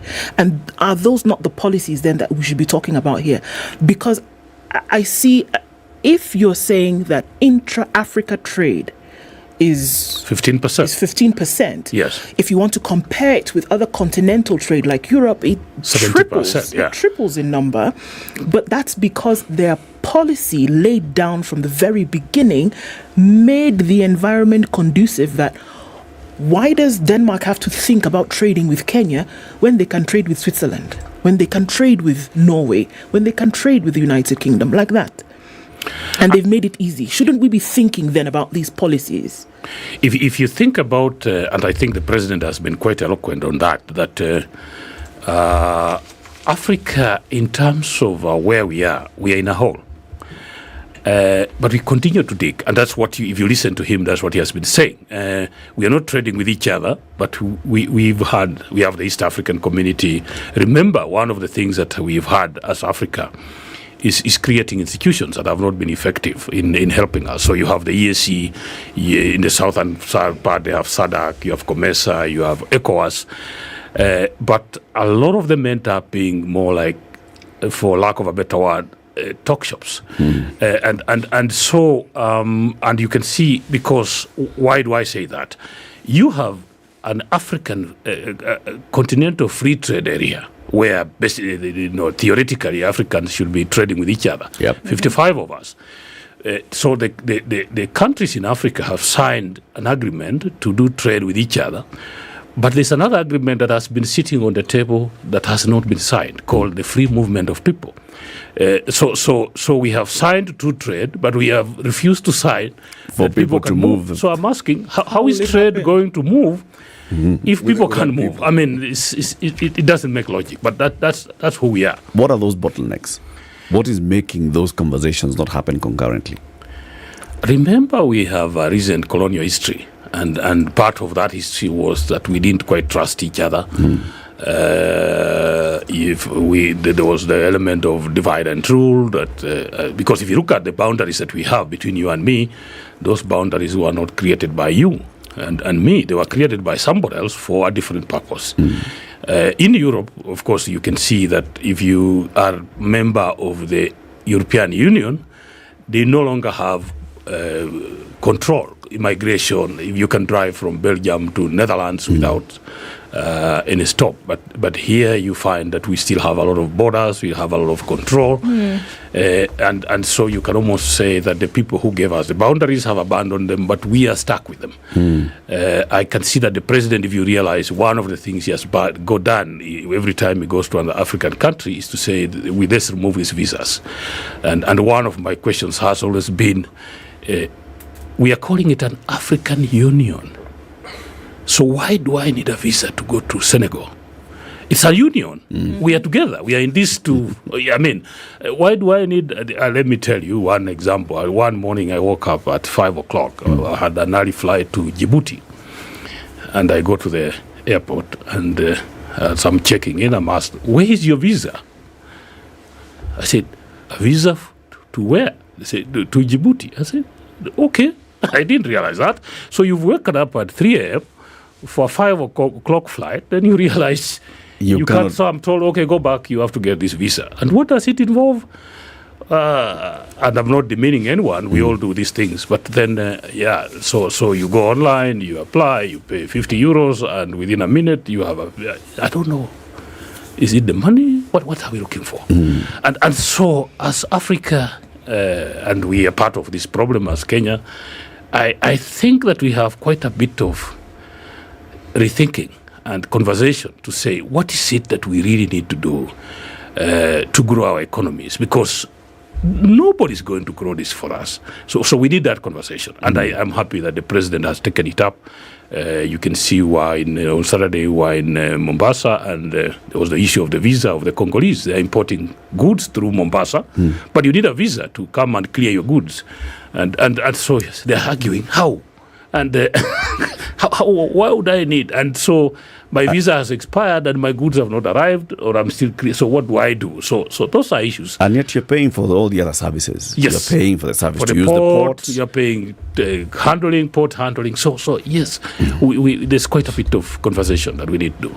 And that affects our manufacturing, it affects our market, it affects how we trade with each other. If we look at the developed countries around the world, something which you mentioned, which has got me thinking, the one thing they did, they were able to meet the needs of whatever demands there were for goods within their own country.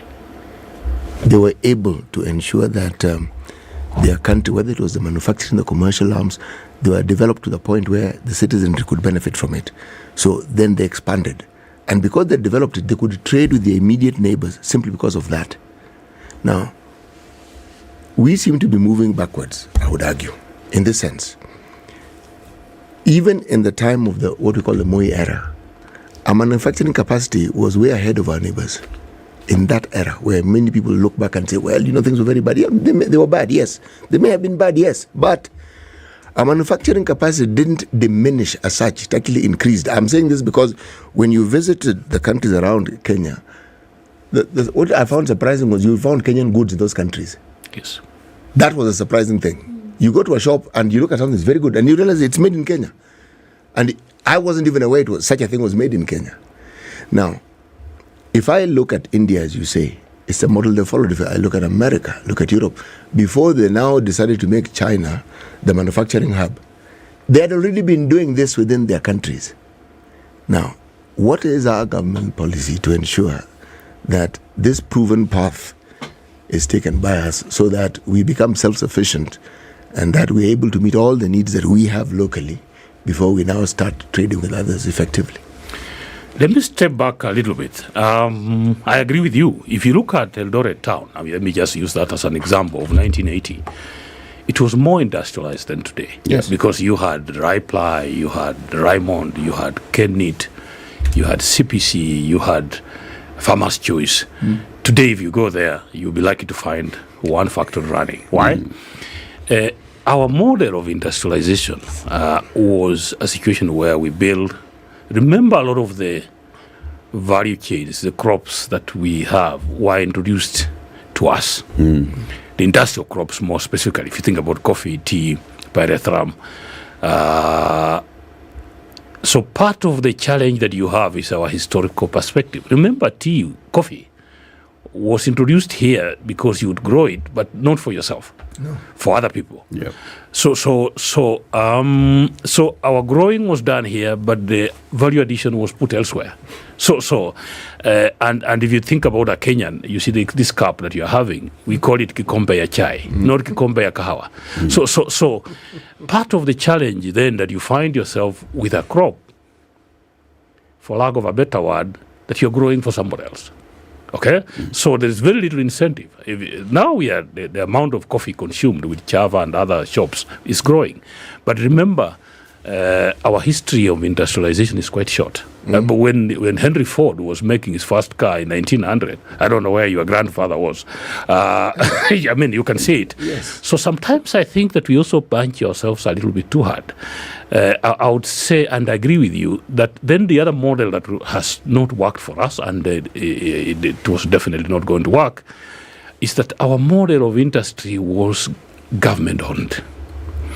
And so Mumias Sugar, Chemelil, Sony, so you have KPCU, and you had Raymond and Kenneth, and what is happening there? The government is trying to do manufacturing all over the world. Manufacturing is for private people. So I would say that yes, it was a good model in the absence of the private sector, but there's nowhere where government manufacturing has worked. Okay, so I stop there. No, not stop. I just want to append to what you're saying. Yes. It's a yes and no situation, because if I look at so-called the Asian tigers and their model, their governments are involved in literally everything. If you look at any big industry, even in Japan, I'm saying this because we had a model of that sort. We had an ICDC. Yes. ICDC was supposed to be that government arm that helped the government invest in these very same things that we are saying.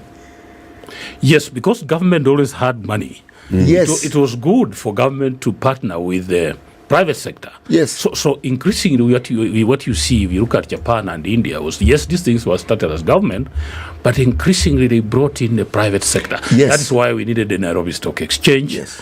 Unfortunately for us, we did not have a path in terms of, yes, this is a government factory, at which point do we privatize it, at which point do we increase private sector involvement, right? And how do we modernize and change? For example, I have a case of Mumias Sugar, where I come from, and Mumias Sugar was employing nearly 10,000 people, 60,000 farmers. And look at the model. The model was, it was a government-owned factory, but the government had outsourced management to Buka TED. Yep. And Buka did not bring many people. They just brought 3 to 5 expatriates, the MD, the finance manager, the technical manager, and they did a good job. But what did we do? At some point, we said, no. We need to take back this. So we exit Buka. So we put Muga there. And the rest is history. And Muga does his thing. So if you think about it, while other people were thinking of how do we do more private into government, we are going back. We were going back from private back to, let's call it, more government. But I think we were just deliberately bungling it.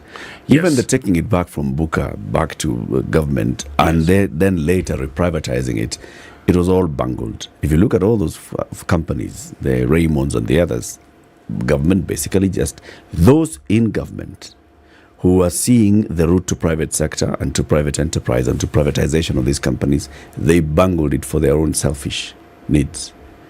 And they just could not manage the things. Just collapsed. Think, for instance, of Uchumi. Yes. The forerunner to these hyper and supermarkets. It was a huge success. True. Huge. Supported by ICDC. DC. Yeah. We had beach hotels. We had transport companies. I mean, I'm simply saying that model worked. There are people who argue that, again, I refer to the Asian tigers like Singapore, took this model. This is the model they looked at and they said this thing worked. Because what ICDC in this country began in 1954? Yep. Long before independence. So it's not that we were not on the right path. Eric's assertion in my mind is what is true. It was deliberately sabotaged. It was actually working. It was a model you could see, as you say. Yeah. We had Kikomi. We had, in the Lake region, we had cotton growers. My grandmother grew cotton. The industry could have grown. Why did it not grow? Because cotton is still being grown. People still use cotton. Cotton industries grow elsewhere in the world. I mean, if the idea and the thinking behind it came to an end globally, you'd say, that was a dead end. It never was a dead end. It continued. Let me go specifically to cotton, for example. I agree with you. We had Mountex, we had Raymond, we had Kenneth. Mm. Remember, we even had a Kenyan cloth shop, Deacons. Good day. But then you see policy making and the way we've done it. For example, now one of the big conversations you saw even during the last election was the issue of Mitumba. And so you can't disaggregate. What do we need? Do we need more Mitumba or do we need more new clothes? And you see, if your shirt there, the one you're putting on, is costing 5,000 shillings, and I'm buying a bell of 50 kilos with 50 shillings, with 50,000, I mean 5,000. How do you compete this bell with this coat that I'm putting on? So part of it is policy making, and this is historical. It's something that has taken time. At some point, obviously, we need a very candid conversation with ourselves in terms of, because there's no way you're going to grow the textile industry, for example, without addressing the issue of what do you do with Mitumba. Look at our shoes. It's the same problem. So you find you trying to do. We say we have the second largest herd of livestock in Africa. We are slaughtering 3 million cattle every year. But what's happening to the hides and skins? We are not adding value, because then sometimes this is again being outcompeted by some of those policy directions. And you saw how heated it was during the campaigns, whether we need to import more used shoes or we need to make more new shoes. And those are the balances that we have to really take. And remember, our policy making is both a technical and political issue. So you we have to your balance guess both. is as good as mine. Yeah. Let's take a break at 26 minutes to 8. Dr. Juma Muhwana is the Principal Secretary in the State Department for Industry, Ministry of Investments, Trade and Industry. We're talking about industrialization. This goal of hitting 15% contribution to GDP by manufacturing within the next 4 years, by 2027. How are we going to do it? That's what we're discussing. What Kenya needs to do to get back industrialization, to accelerate our industrialization. Let's talk about the holidays and GoTV. With GoTV, every day is a fun-filled day for kids at all ages. It will make your child entertained, rather have your child entertained, and grow their imagination with different shows. So GoTV says from Monday to Friday, your child could go to any station. Garbage Boy, for example, is on at 5:45, and later on at 6:55, you can then see what's going on with Zig and his friends, airing on Cartoonito channel 50 on GoTV Super. Don't miss out. Download my GoTV app or dial *423# and stay connected to the fun. GoTV, love it. This is the Situation Room, the only way to start your day. I have a brother. He was a pilot. He was laid off. He came to a policeman. He messed up. He went from a pilot to a policeman. Exactly. He stole a jet. Yeah. In fact, you should be lucky he was not court-martialed. The Spice Drive. Big hair and the biggest hits from the best decade.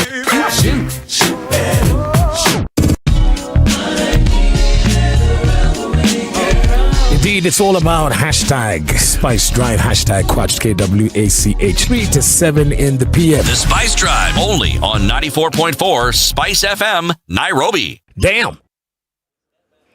Cloudy conditions in Nairobi this morning at 13, highs of 24, and we'll see highs of 26 in a cloudy Nakuru. It's 14 and sunny in Nyeri, 15 and cloudy in Eldoret. 23 and mostly sunny conditions in Mombasa. Malindi is sunny at 24. Kisumu is cloudy at 20, and Kakamega is cloudy at 16. 19 and sunny conditions in Kampala. It's cloudy at 24 in Dar es Salaam, and 1 degree and clear in Johannesburg. It's cloudy at 25 in Lagos, and 22 and cloudy in Kinshasa.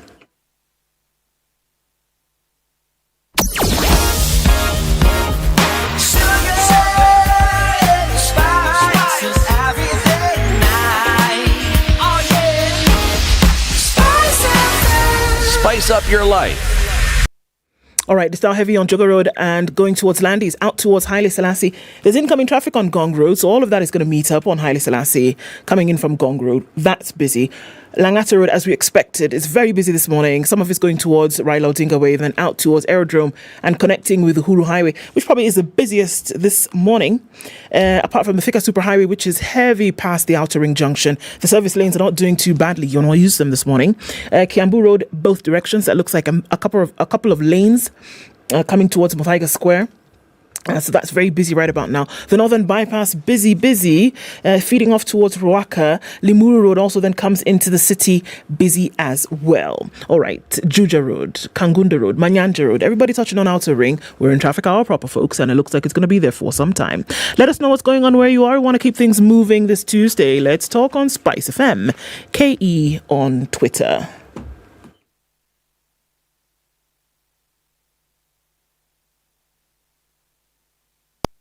Are you ready?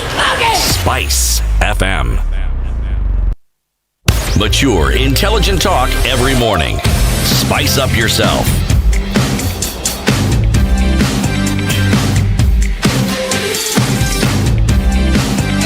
Mornings done right. 94.4 Spice FM, Nairobi. This morning in the Situation Room, and we're talking about what the Ministry and the State Department specifically are doing to improve our industrialization. So, PS, in about 10 or so years, or 15 years, let's say, our manufacturing contribution to GDP dropped from 20% to 7%. That's a huge drop. What caused it? Thank you, Eric. I would say that I've already started to discuss that. I think it has to do with a mixture of our policy making, and also, and I think so part of what we've done is those policy making means that sometimes you're doing tax issues that then favor people that want to import. I think we've become a heavily importing country. And that's what you're trying to roll back. So it was basically bad decision making. I would say so. And that affected but also we've our had, manufacturing sector. Yes, but also I would say that we have not been very competitive in terms of our environment, in terms of our logistics, in terms of our cost for power. When I go around the region, this one I don't really agree, but some people think that our cost of labor is higher. But I always say that really, when I look at the region, sometimes because we have a minimum wage that is well beyond what other people may have, but I think that industry must add value. So I see sometimes what people call a cheap cost of labor in some of our neighbors, and it looks more like exploitation. So I would say that a combination of issues, the cost of doing business, also, as I've said, the power, logistics, and of course policy making, that we've not really been very good at protecting what we have. The agenda is to push this back from the current 7% to 20% by 2030, to 15% by the next election, 2027. That means that drastic measures have to be taken. We have to see then a drastic drop in the cost of power. We have to see a drastic cost in the cost of doing business, drop in the cost of doing business. What are you doing about that?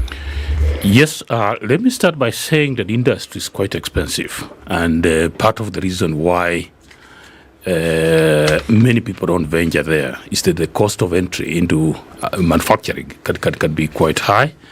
And that's one major hindrance for people that want to go into that space, and we are addressing that issue by introducing a number of measures that we are doing. We are already negotiating about the issues of cost of power.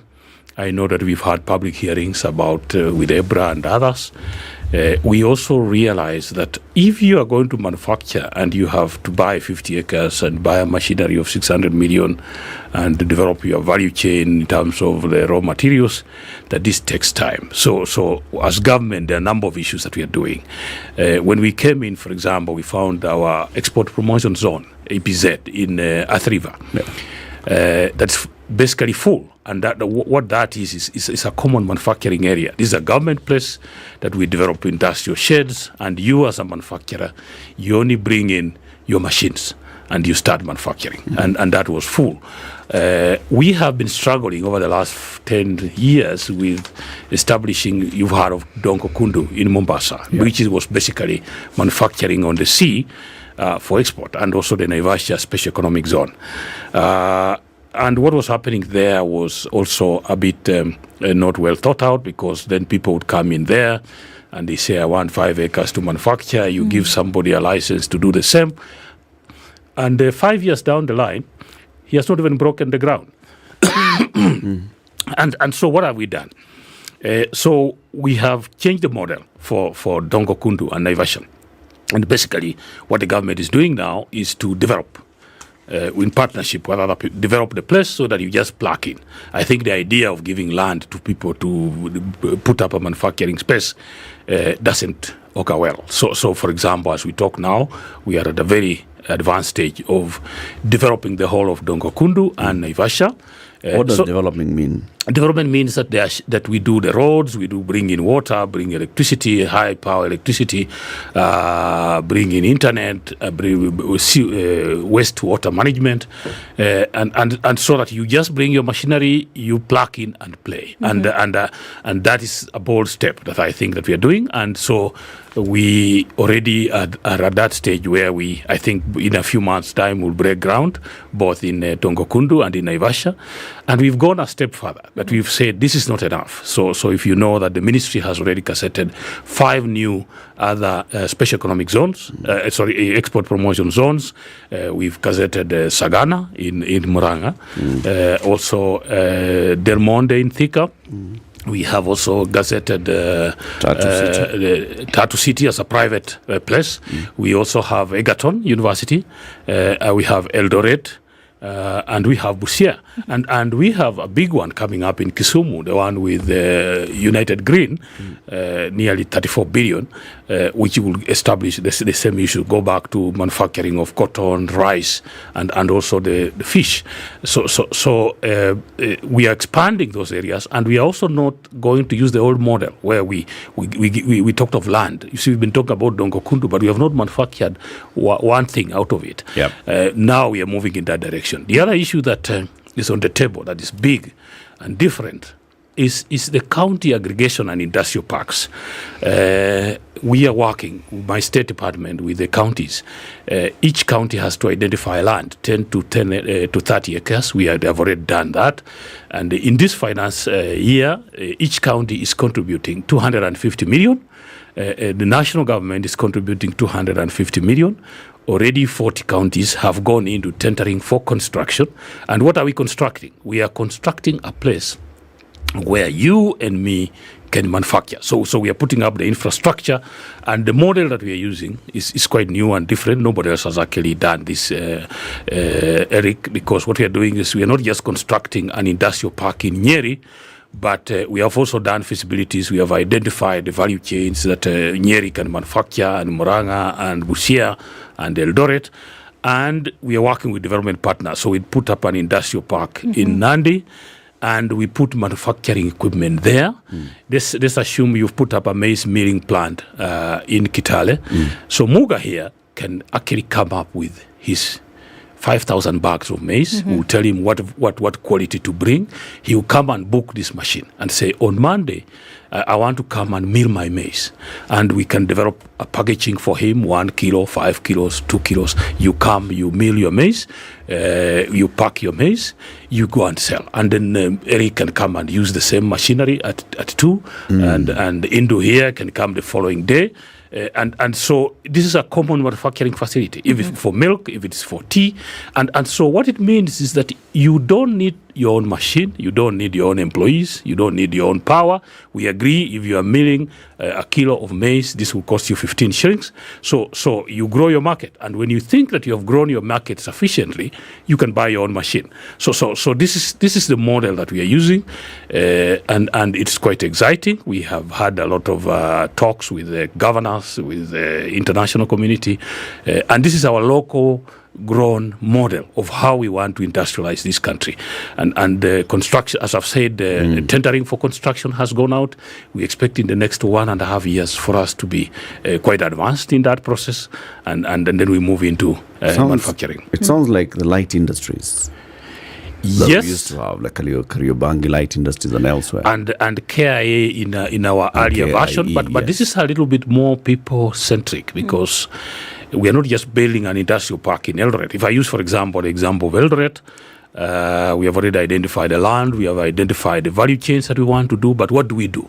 About 2 months ago, we worked with the governor of Uasin Gishu, Kotimoja, to bring together what we are calling a county investment forum. So basically what the county was doing was inviting people that have potential to invest in this industrial park. And the idea was, let's call 30 people. We tell them we are developing this industrial park. People can start to appreciate what we are doing and also start to say, okay, me, I can do milk, me, I can do wheat, me, I can do... and we ended up with 200 people. And in fact, the conversation didn't change. People said, okay, if you're only doing 3 value chains and I have more money to add another factory, can I do it myself? And we're saying, yes, what we are doing can be both national, can be both government, but even you as Eric, you can also put up your own, you may not be interested in manufacturing. You can put up a manufacturing facility and people can still use it. It's a common manufacturing. So you can put up a factory in Kisumu for making rice, milling rice, and today Otieno does it, and tomorrow Cheng does it, and yours is to charge money, and so it can be a private sector model. So so our meeting had both physical and people online. We had people from diaspora. And so the model has changed quite a bit.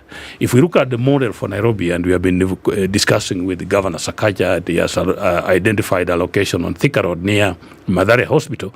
We had a small, the way we did it, we didn't want every county to design, pay an architect, do BQ. So we did a common design. But when we came to Nairobi, for example, other private sector people came in. They said, this is 10 acres of land. You can do what you're doing, but I can do something. So we now have like 5-6 people that have signed up that they can do their own factory. They are not going to manufacture everything. They'll put the machinery there, and you and me can go in and make whatever we want to make. So this is something that is quite exciting, and we think that through that, that's why we are targeting 15%, because basically we would like to industrialize every part of this country. That's what I would say. I hear you. Over and above this is that essentially what is being done is that a conducive environment is being made for then people, Kenyans, to come in, plug, as you say, plug into a system and then be able to produce and sell within the market or externally. One of the most expensive factors for manufacturing or industry is the cost of power, energy.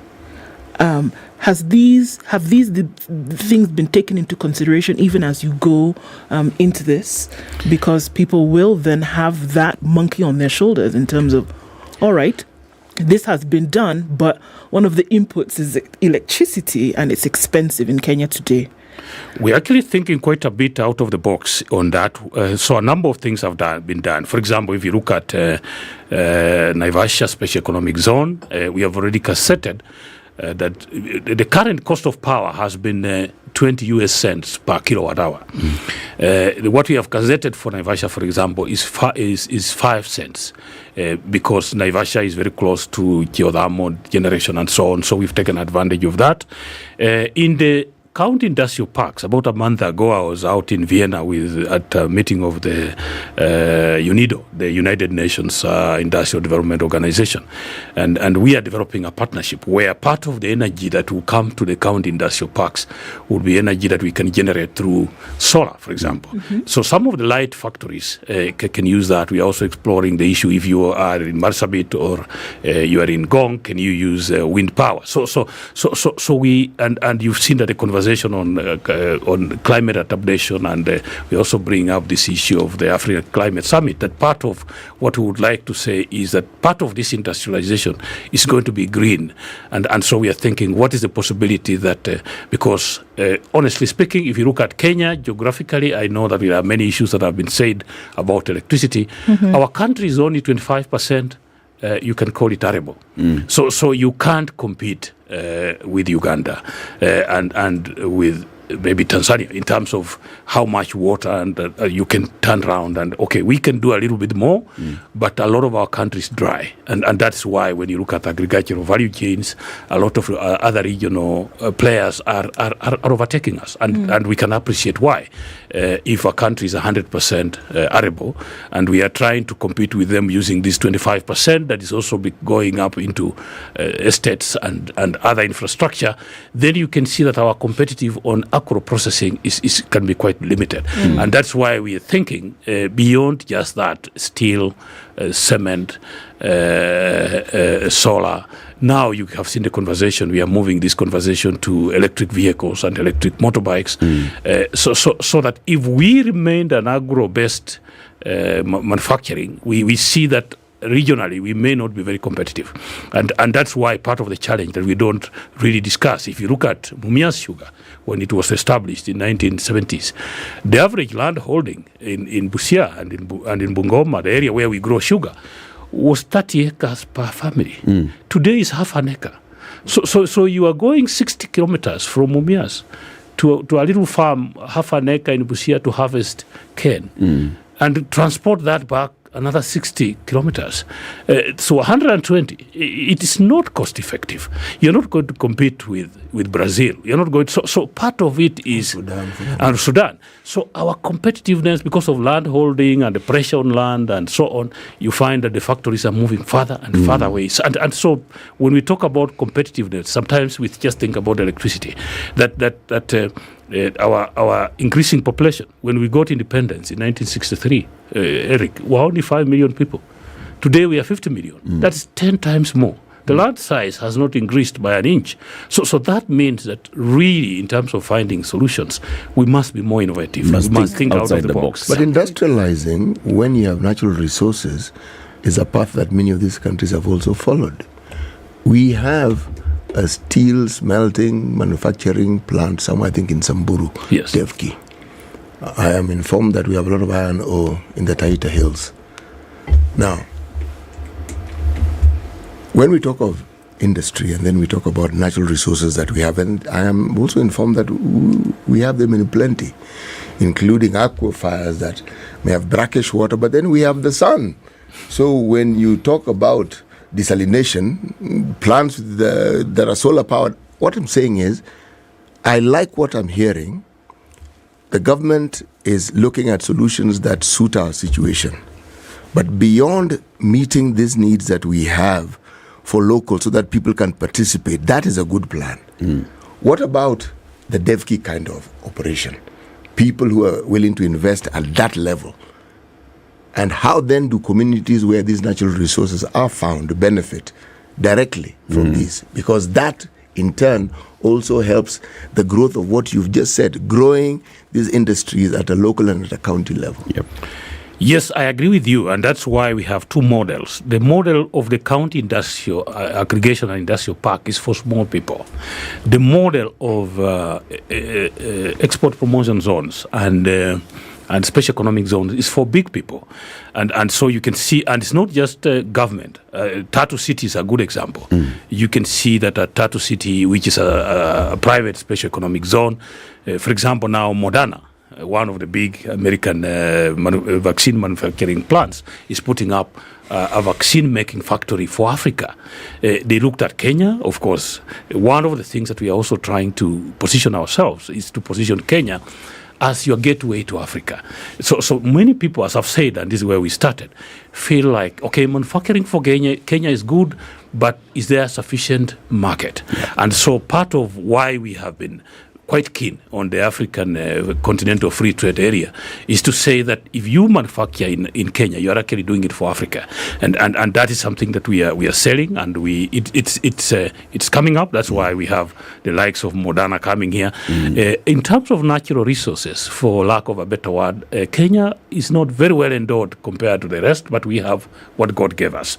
And what I would say is that sometimes those also require very high levels and expensive technology. And Devki has already invested in that plant. I am aware we have iron ores. I'm told the quality may not be as good as we want it, and so part of it now is also he's getting a bit of that from Uganda. So there's an arrangement where he's getting from Taita Hills and also he's getting from Uganda, so that you have good quality steel. And what the government has done, because part of the challenge why many people didn't invest in that kind of area was taxation.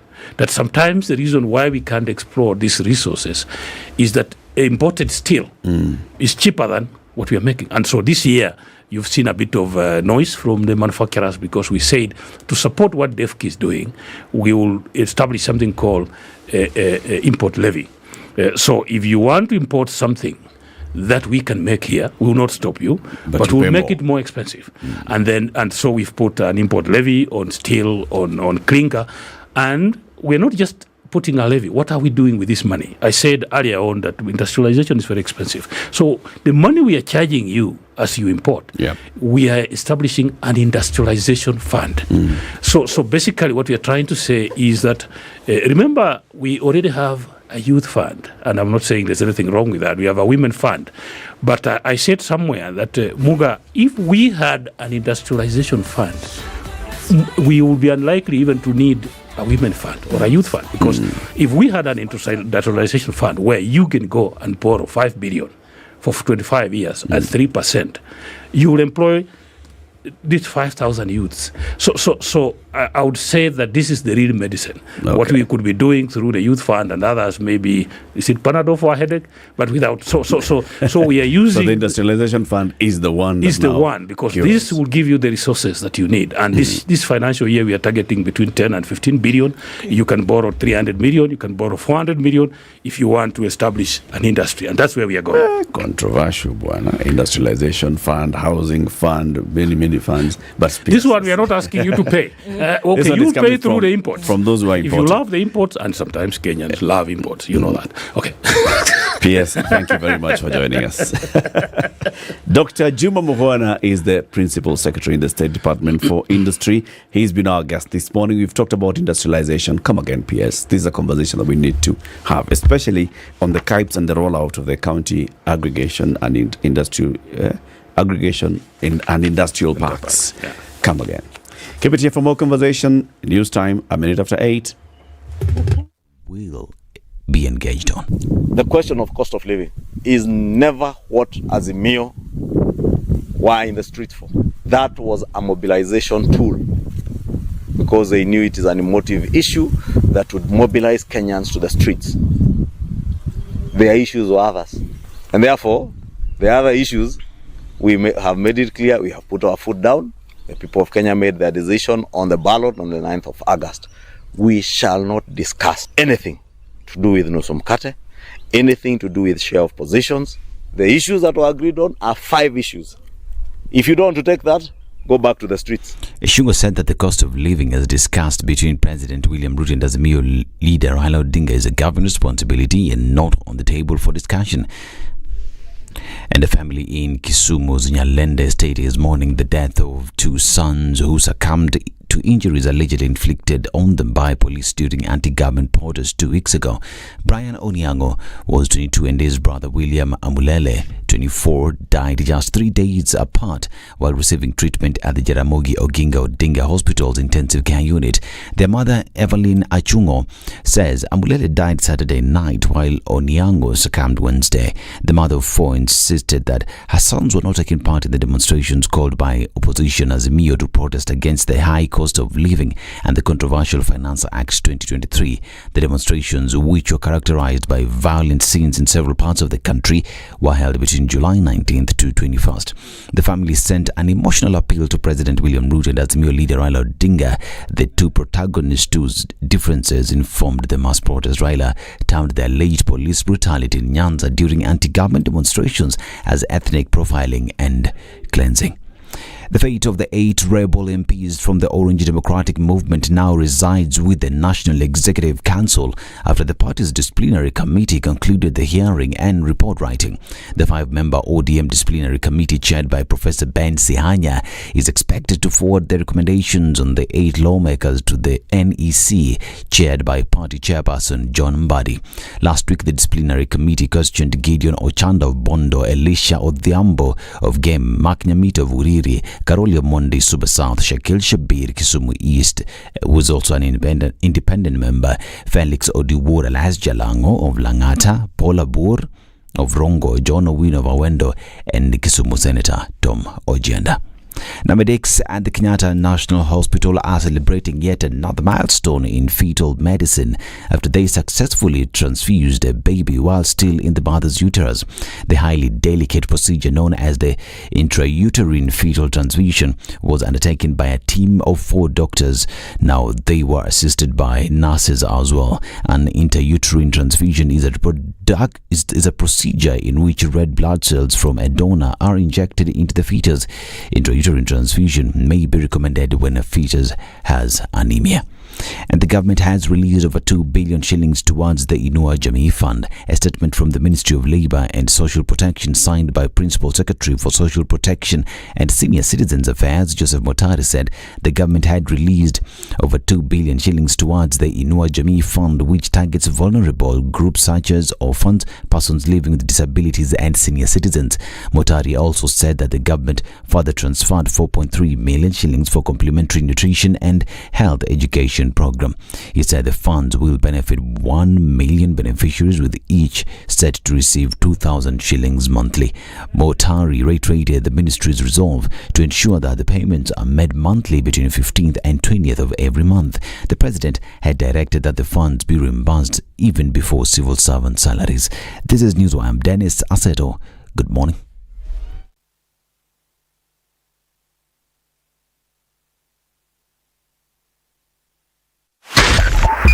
.5 Spice FM, Kisumu. It's heavy on the Thika Superhighway. We're coming in from the Outer Ring Junction all the way into the city, and that's bumper to bumper, even on your service lanes for some reason here and there.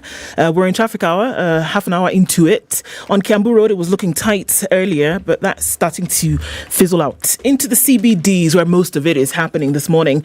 Coming out of Westlands, a little bit of traffic on James Gishore. It's going to take you through towards Wayaki Way.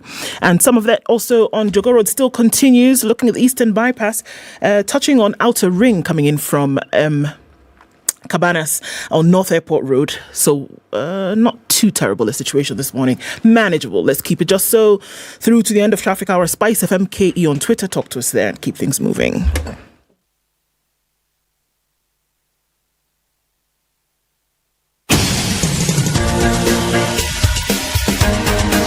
This is The Situation Room, the home of hard-hitting political commentary and penetrating insights about the state of the nation. This is a talk radio experience like no other. The Situation Room, a place for hard truths, debates, and elevated conversations. The Situation Room, witty, political, engaging, deep, controversial. In the room, we have C.T. Muga, researcher, academic, seasoned political observer, a fountain of wisdom in these politically uncertain times. Ndu Okoh, Nigerian by birth, Kenyan by choice, communications expert, Pan-Africanist, a truth seeker and believer in people power, and Eric Latiff, agent provocateur, the man in the chair, seasoned journalist, news hound, a man who believes in punching up, not down.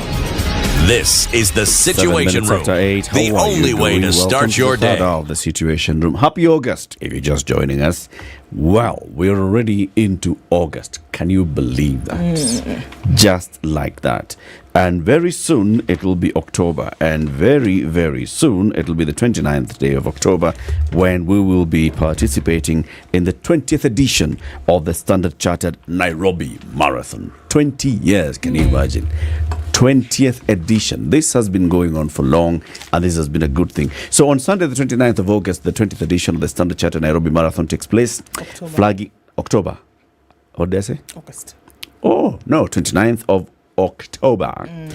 It happens at Uhuru Gardens. That's where the flagging of the start and finish will be, running along the southern bypass, as has happened, but also running in some parts, other parts of the country. Standard Chartered are going to announce those other venues soon, plus also the dates for the virtual run. We're going to have a virtual run again this year. Now, the only thing we want you to do is start registering and start preparing yourself for this one, the 20th edition. Go to nairobimarathon.com.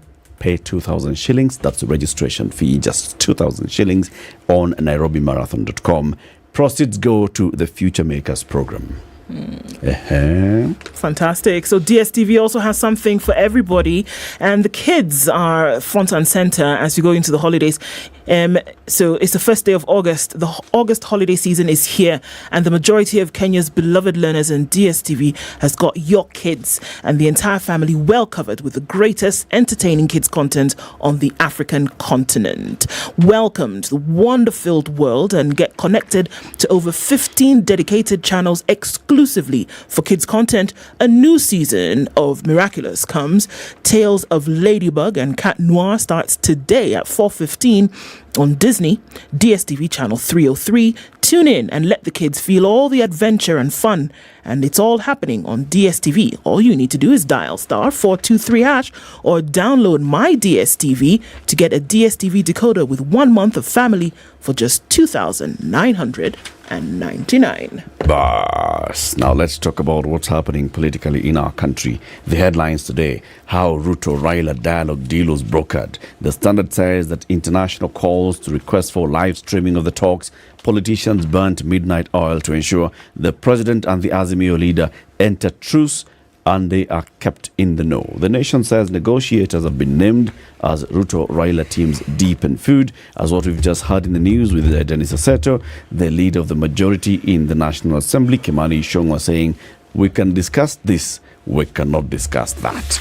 CT, there was a headline in the Star saying the same kind of similar stories. The teams have been named, others have not. What was it? They were saying Raila unveils team as Ruto's side talk stuff. Okay. You know, Eric, I have to make a comment here. I find it particularly and peculiarly interesting, the comment that is being associated with one Kimani Ichung'wah. Which one? That this issue of power sharing. Does he not understand that the Constitution as is currently constituted, Chapter 1, that is a power sharing declaration? Which one? We the people. That one. When you delegate power, what do you think you are doing? You're not sharing. You are sharing. That is precisely what it means. I have given it to you. It's on my behalf. It is sharing.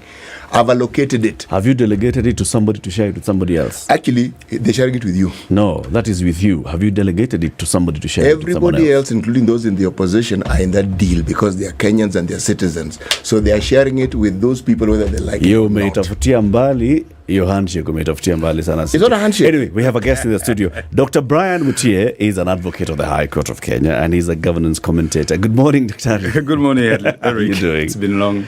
Welcome to the hot seat of the Situation Room. Thank you, thank you. Karibu sana. Asante. Now, delegate your powers to CT so that he can give you the day's proverb. This is not delegated power. This is allocated power.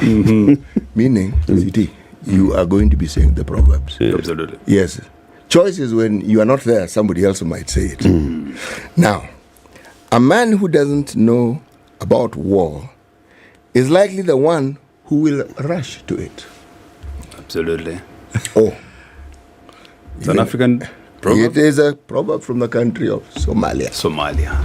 A man who does not know about war is most likely to run to it. Yes.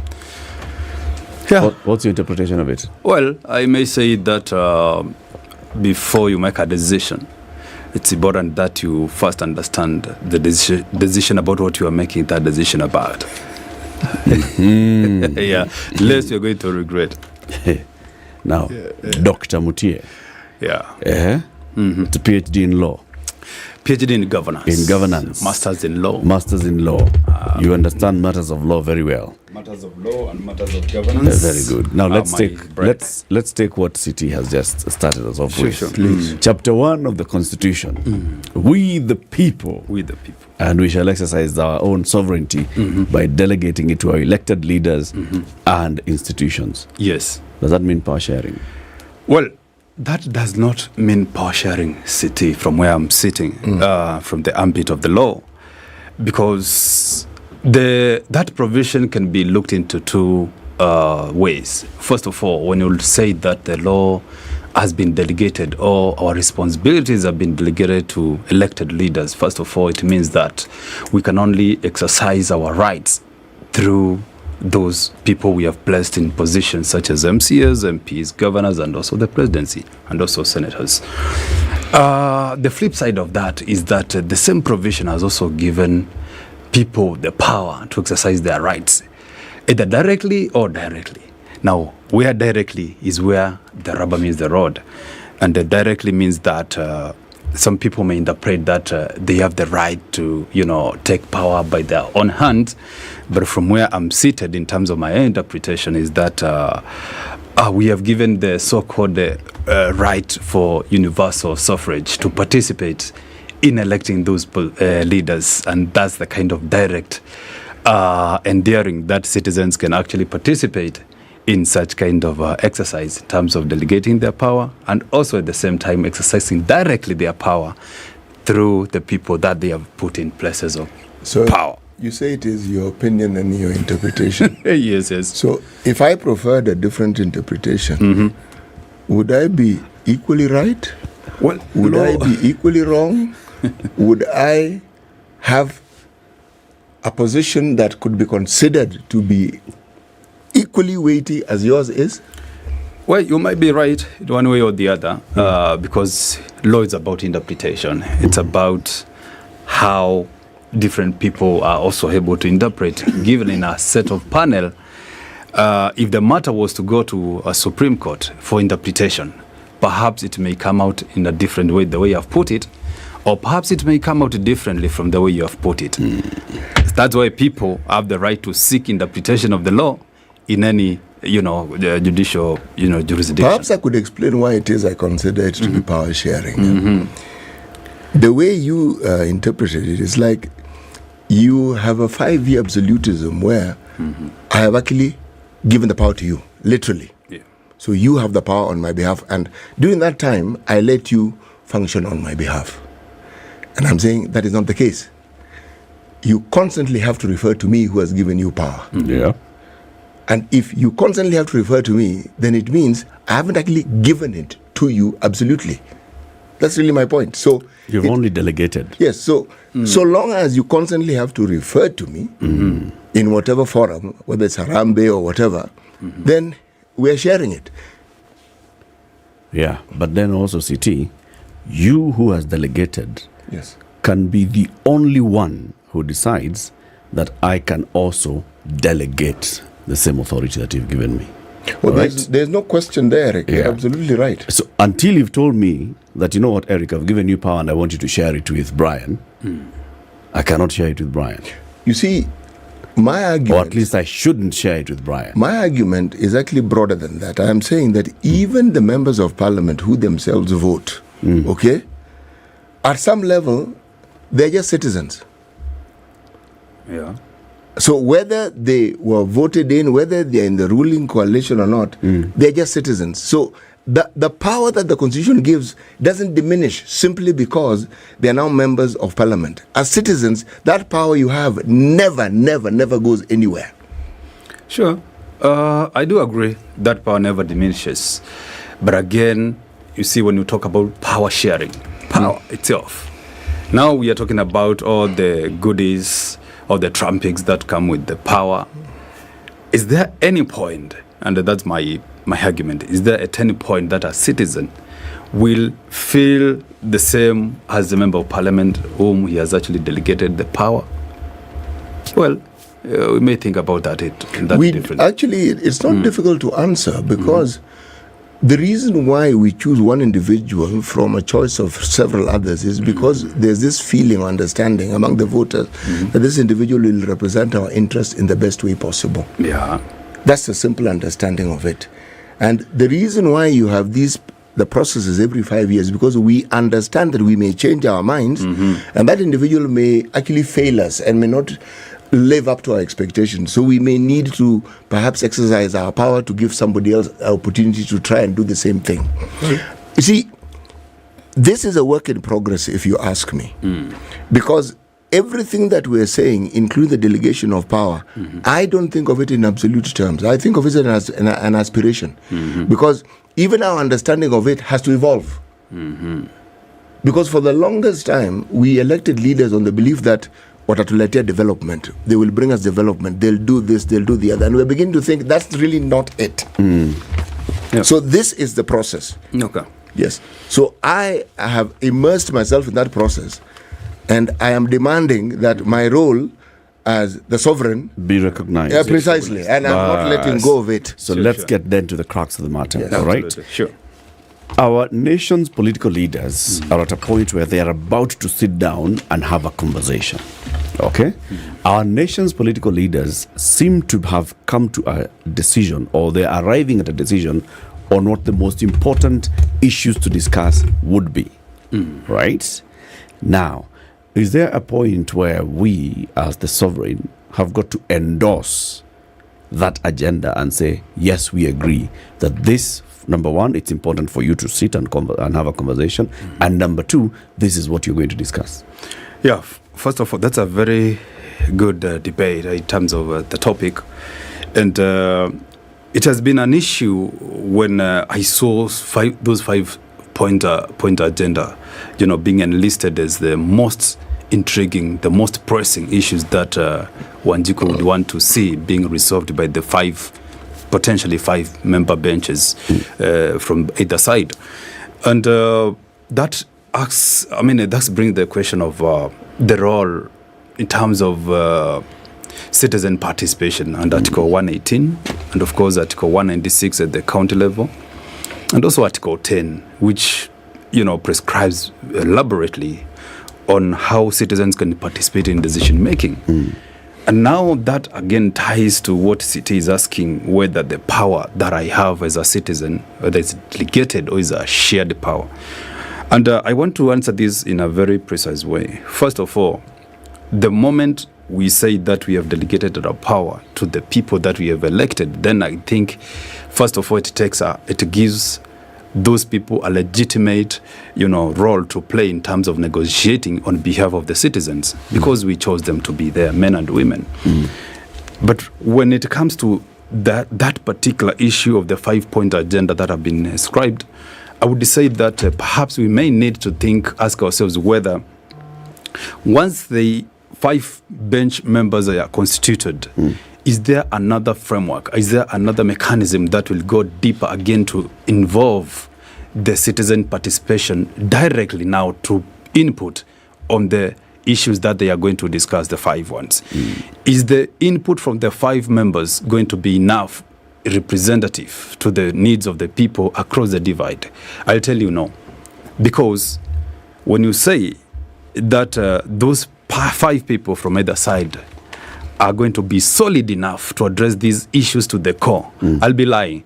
Because the way we took the BBI route, where we took all the views of the people across the country and then came up with a very robust document, that could be... Yeah. That's what happened? That's what happened, because they went across the country, they collected views from the people, and they enriched that document. It became a robust document. They said this is the voice of the majority of the people. At least you could see there was some bit of citizen participation. But if this route of the five agenda is not going to take the same course, I think to me I'll be worried, because five people cannot negotiate fully. I'm not saying they cannot, but fully on behalf of 50 plus millions of Kenyans' needs. I would say your hope is aspirational in terms of inclusion of the people and their opinions, because it seems to me by the time this is already being announced to us, it's a fait accompli. It has already been done. The 5 points have already been established. They're going to have a conversation about it. The contribution of Kenyans is not going to be included in this process.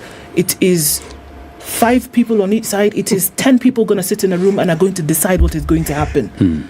The opinions of Kenyans, if they've not been included in the 5 points which you speak of, one would hope that they would, but that's all it's going to be. It's going to be hope. But if I follow the trajectory of Dr. Mutia's argument, remember his argument is that we have already delegated powers to these representatives. Is that not so? Because we voted for them. Yes, exactly. Yes. But that's it. Now, among themselves, they have also delegated powers. Yeah. So are we saying that when we delegate powers, we don't delegate powers so that somebody has the power to delegate? Well, let me just come into that. When you say we have delegated our powers to the person and their assignees. And their assignees, the 5 aside, let me put it that way.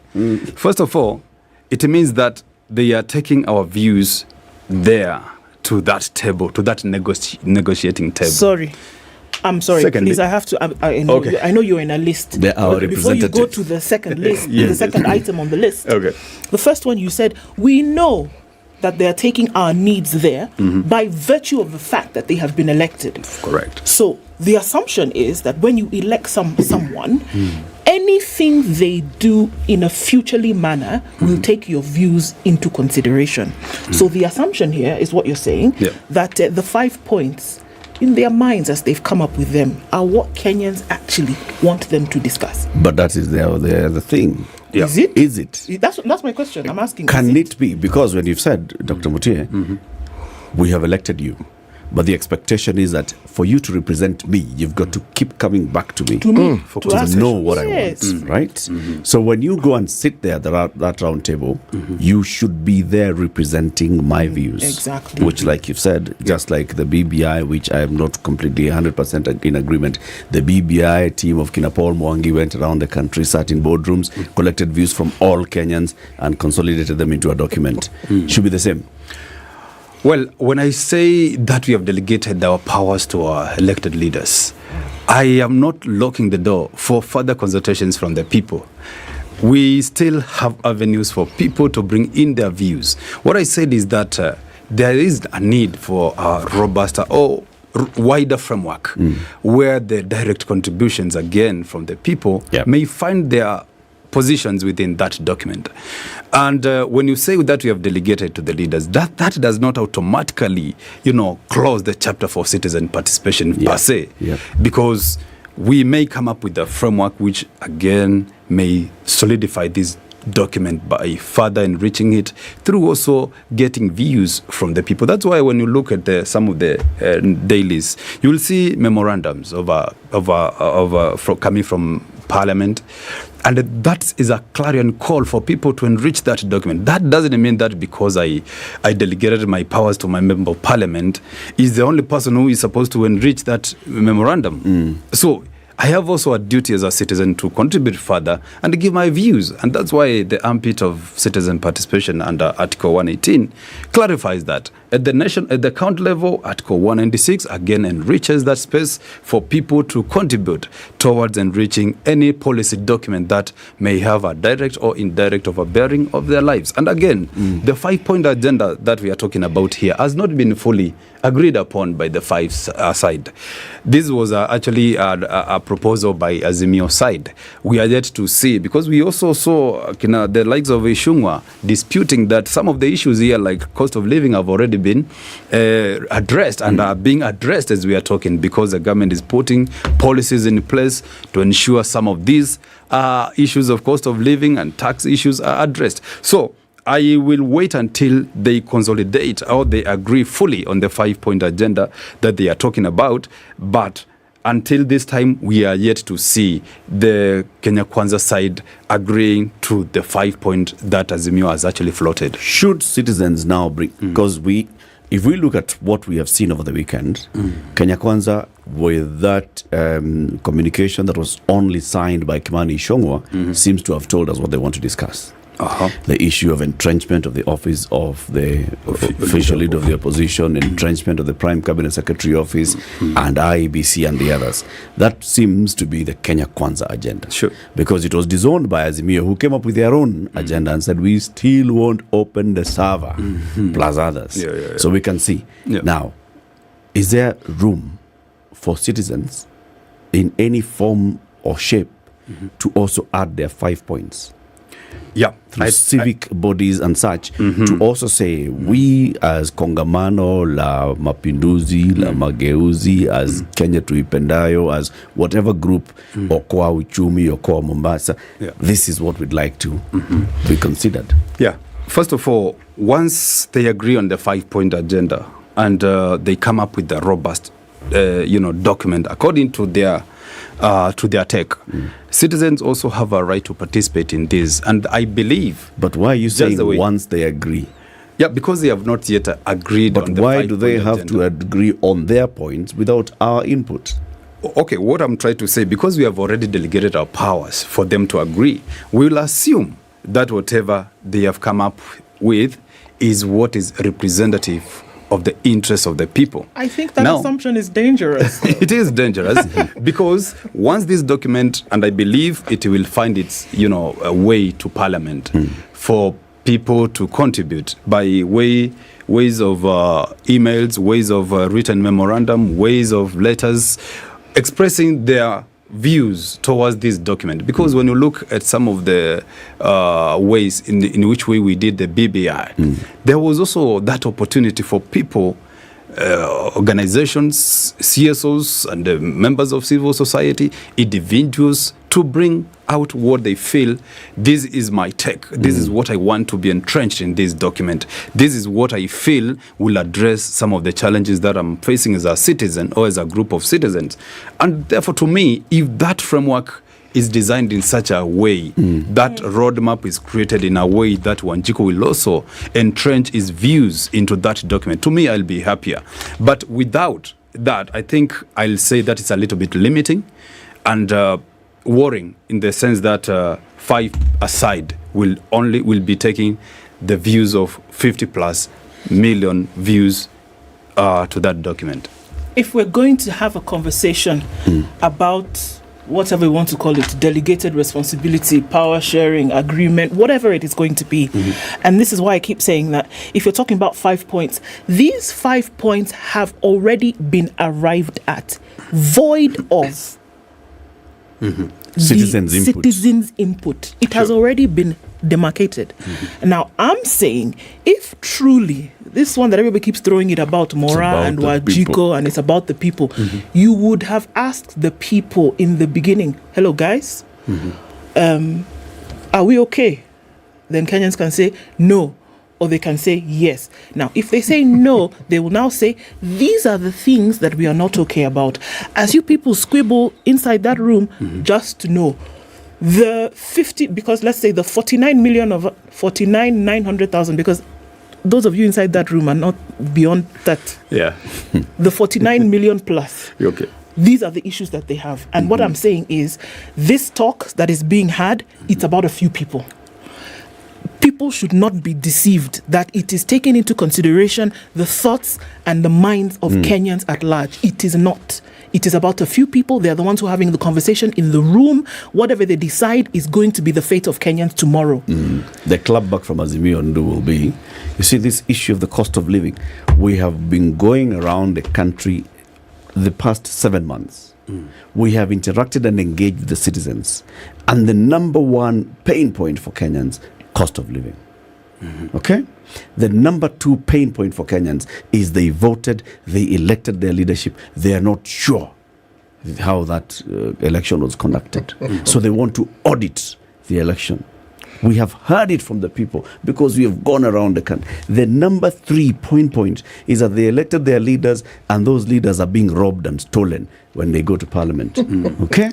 And we want to make sure that our system is safeguarded so that the people that we elect to go to parliament are not bought with 30 pieces of silver. Those are the issues that the people of Kenya have told us as Azimio, because we've gone around the country. They will tell you that, my friend. But you all know what that means. Let's take a break. Kenya's biggest conversation is hosting Dr. Brian Mutie this morning. Dr. Mutie is an advocate and a governance expert. We are talking about the current political discourse. All right, we are heading closer and closer to some form of political negotiation. What's the role of the citizen in this upcoming negotiation? Bomayangu.go.ke is the government's affordable housing portal. As we talk about everything else, please just go on to bomayangu.go.ke, register and start participating in the affordable housing. Or you can also dial *832#. That's *832#. Back shortly. This is the Situation Room, the only way to start your day. London Mulo and DJ Absolute. When the gang is together, you know it's sugar and spice. Great vibes, conversations, a lot of humor. I like to say we don't give an F, we give 3 Fs. You and I are in this relationship, so it is me to tell you who we are. When you ask a chick, how many guys have you been with? She's like, including you. If it's fun, it's funky, it's fresh, you're definitely going to catch it here. I don't know what you do every day from 11 a.m. to 3 o'clock. If I were you, I'd tune in to Spice FM 94.4. I want you on my team. So does everybody else. Conditions in Nairobi at 15, highs of 24 and lows of 13. We'll see lows of 14 and a cloudy. Nakuru at 17. And Nyeri is cloudy at 14, highs of 21. 23 will be the high in Eldoret, where it is cloudy at 17. Partly sunny at 25 in Mombasa, highs of 28. And 28 will be the high in a mostly sunny Malindi at 24. It's partly sunny at 23 in Kisumu, highs of 29. And we'll see highs of 29 as well in a cloudy. Kakamega at 20. It's 20 and sunny in Kampala, highs of 29 and lows of 17. And Dar es Salaam is mostly cloudy at 24 with highs of 29. We'll see lows of 22. It's 2 degrees and sunny in Johannesburg, highs of 16. And we'll see highs of 28 in a mostly cloudy Lagos at 25. It's partly sunny at 22 in Kinshasa, highs of 30 and lows of 22.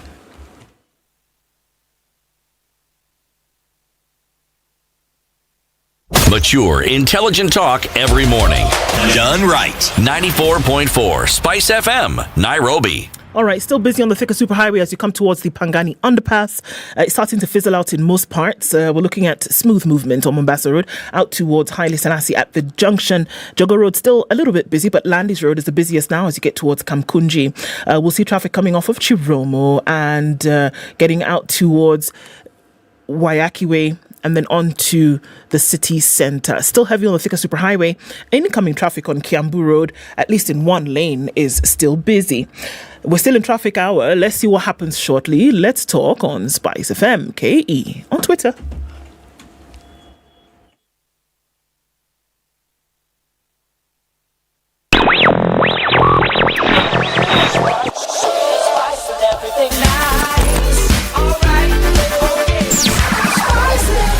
Spice up your life. Mature, intelligent talk every morning. Spice up yourself.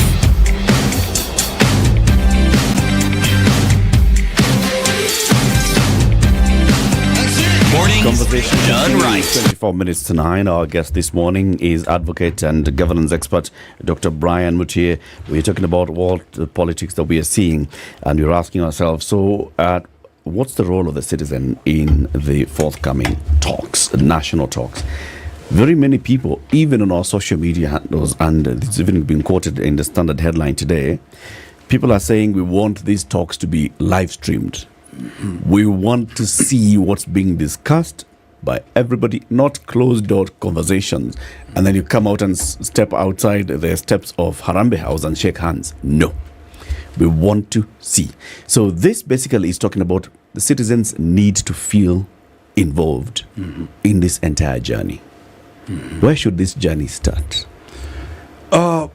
First of all, citizens have all the right to information under the Constitution, and to follow such kind of proceedings live, to me, I think it's a good idea, although a little bit overambitious, in the sense that this being a high voltage sort of discussion, I would think of the National Accord 2008, which was led by one Kofi Annan, which brought the two sides of PNU and the orange and the bananas by so then into a discussion. And to me, that kind of approach was good. We were not seeing everything live, but at least citizens could be treated to some inserts or some sections which were live broadcasted.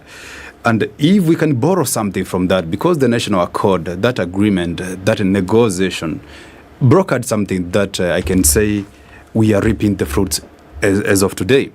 And if the same model can be adopted, I think we may lose nothing, because there's nothing wrong by exposing also what is happening, by at least bringing citizens to speed to what's happening.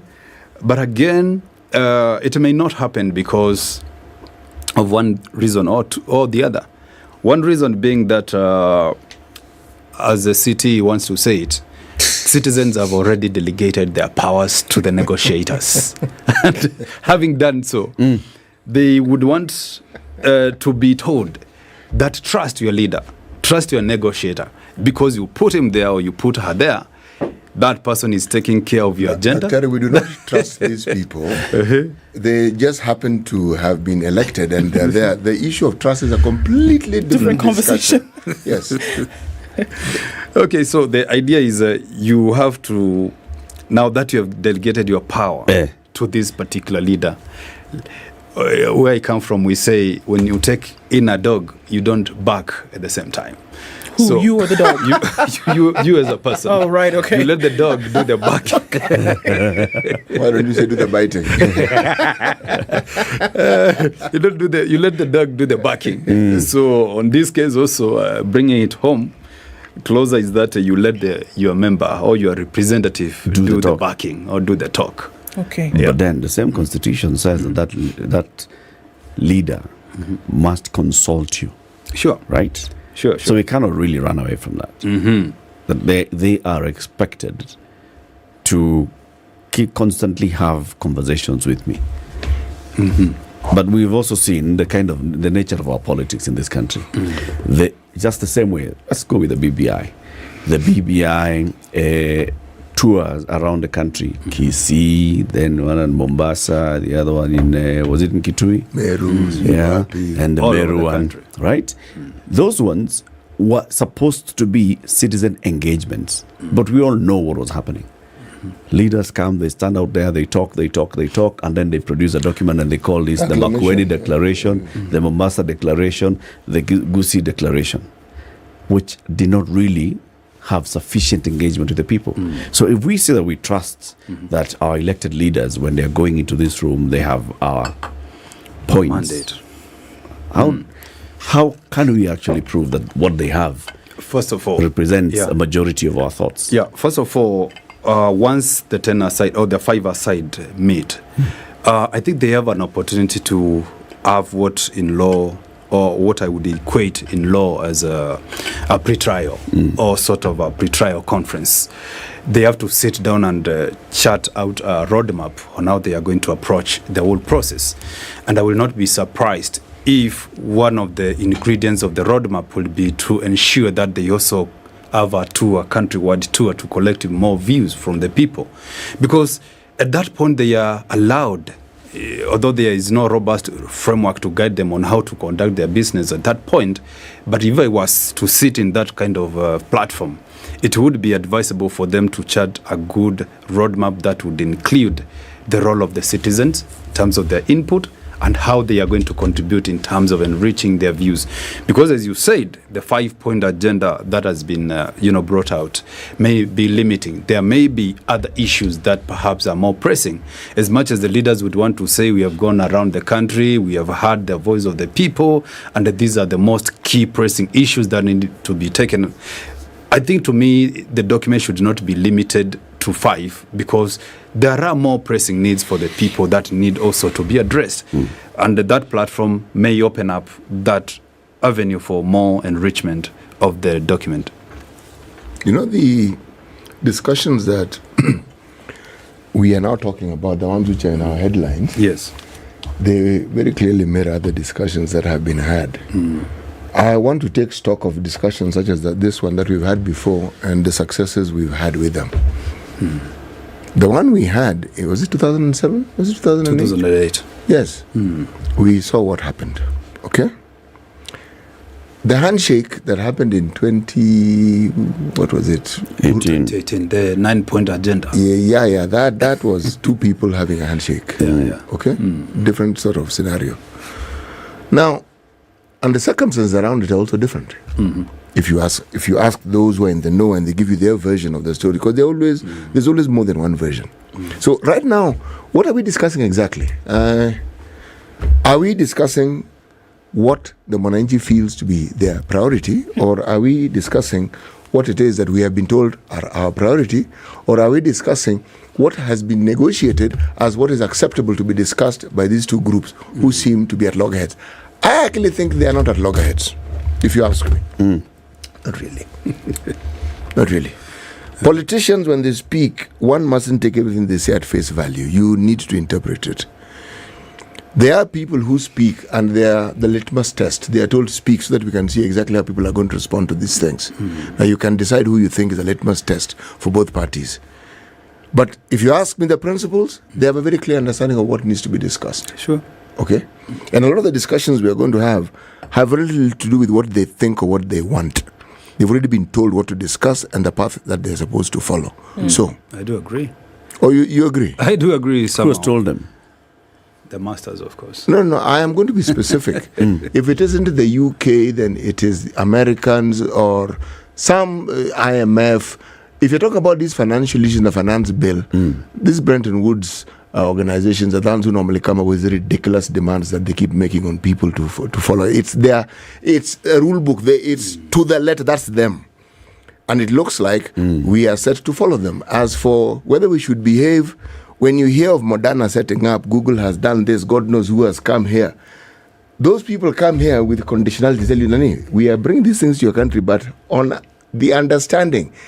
And whether it's the leader of the opposition or whether it's the president, none of them are immune to what they're going to be told. So I personally am going to sit back and watch as we come to some sort of agreement that we will be told is what the Kenyans want. Oh, so you feel that actually the principals already have an idea what they ought to discuss. Oh, yes. And this is what they've been told, not by their sovereign, but by some external powers. They have been told. Those who are kind will say they've been given guidelines, as is, this is the path you need to follow. This thing that you guys keep having, this Kenyan thing of disagreeing about election results back and forth, this is what you're going to... This story of let's have a position of the official opposition, it came out early. We should have taken note of it. We're being told this is the path. But then we got sidetracked by very many other issues that happened in between. But now we are back there. Just listen very carefully to what Azimio is saying and listen very carefully to what Kenya Kwanza are telling you they want to discuss. Just listen very carefully. In there, you will understand exactly the path that is going to, not might be followed, will be followed. And you can even predict what the results will be.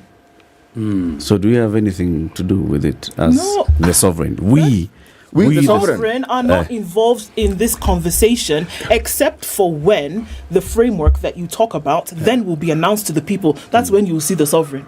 Just to come in and rubber stamp. Just to rubber stamp it. What the boss has decided. It will be said that the sovereign, according to the will of the people, we then, having had this conversation and this discussion and these deliberations over time, have done what is in best regard for interest of the people. Are you of people Kenya. saying that we are not an independent republic of No, we are very independent. We are extremely Are you independent. saying that our constitution's chapter 1 is just No, words? I'm not saying anything of that We sort. the people. No. We the people. Actually, Eric, the sovereign is actually at the heart of this discussion. Let me know how. Because the individuals I speak of, they're not some dark, dreary individuals in some dark corner who represent a demon. No, they're just individuals who have interests. They are cognizant of this person we call the sovereign. They are. And they, more than anybody else, do not want a situation where the sovereign actually exercises his power to the fullest extent. They understand. The fight, the discussion is about not the minds and the vote of the people of this country, but the soul of the people of this country. It is understood. You cannot have a situation where your plans progress peacefully and quietly if the sovereign is not at ease. So the understanding is find a formula that will put the sovereign at his ease. place. At his place. In his place. At ease. I said at ease. Keeping a sovereign at ease is like, just making sure that the sovereign is tethered to the corner. And has some food. And there. some food, yes. Water. You're constantly making sure that the bowl has something. May I ask the two of you to take a deep breath? Breathe in, breathe out. Yes. Do it one more time. Breathe in, breathe out. Now, you're probably right, but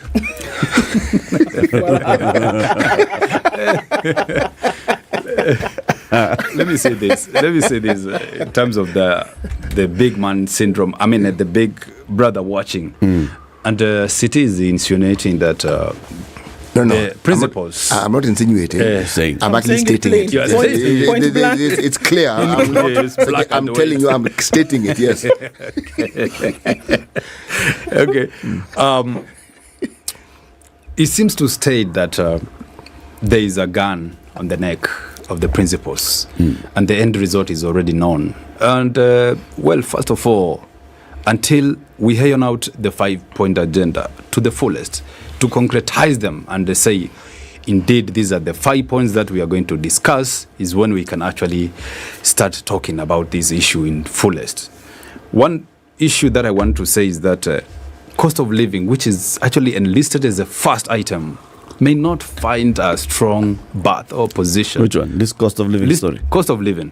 Because when you listen to the likes of Ichung'wah, who is saying that we have already put measures in terms of our governance, administrative issues, to make sure that you're living costly. Exactly. To make sure that not living That costly, the cost but goes the cost beyond of your living means.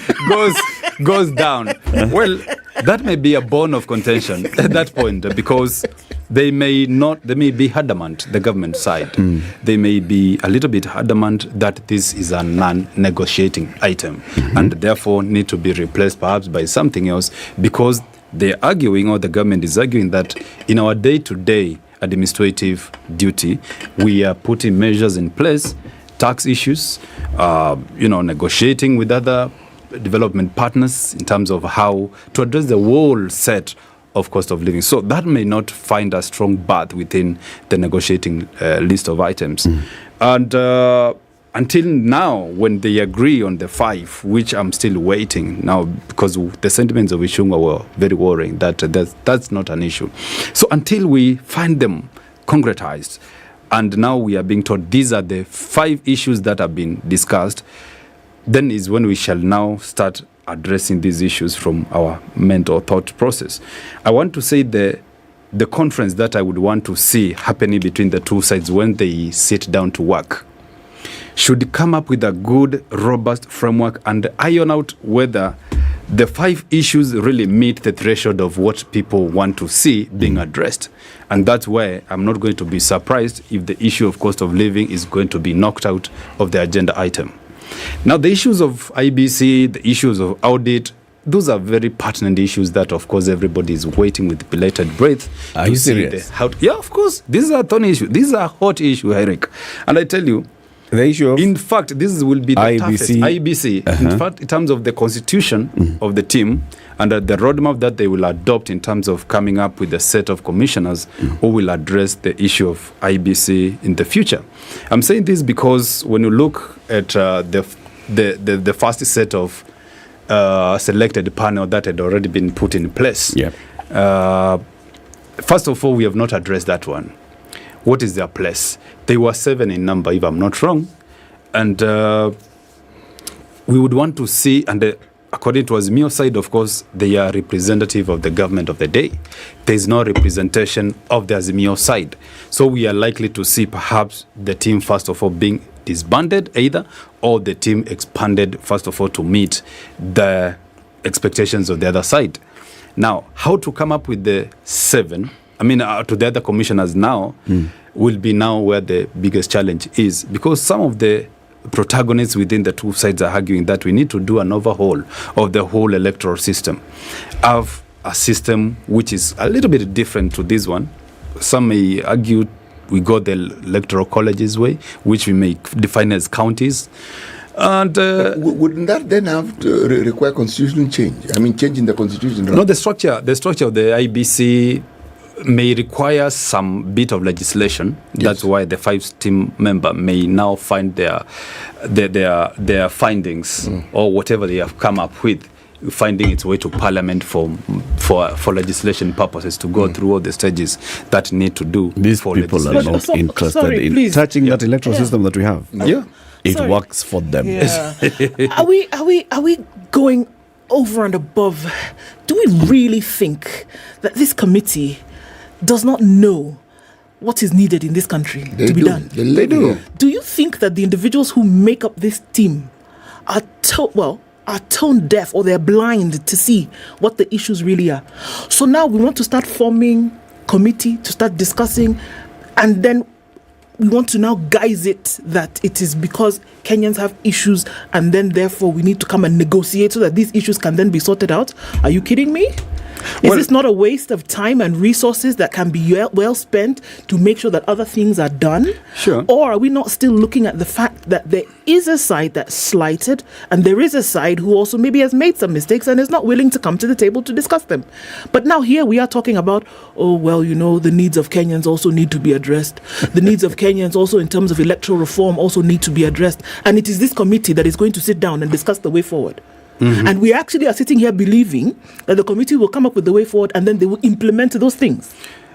And that's why we said during the potential conference that may arise from the Fiver side, at the pre-conference, it's what I call the pre-trial conference in law, or a sort of equated platform, where they sit down and come up with a clear roadmap with the issues that are going to be discussed, being ironed out at that level, agreed concretely that these are the issues that we are going to address, and this is the mode that we are going to take to address these issues.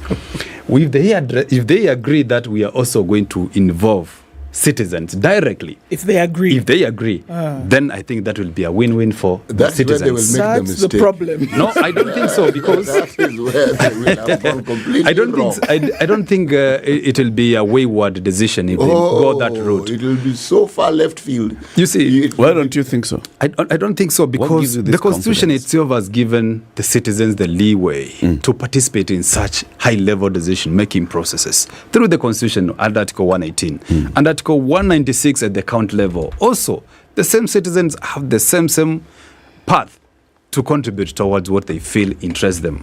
So, if that pre-trial conference, if I may put it that way, will open that door for citizens to contribute, then I think the Constitution will have actually been, lived up Dr. to. We do not need a door to be open for us. That door is always open.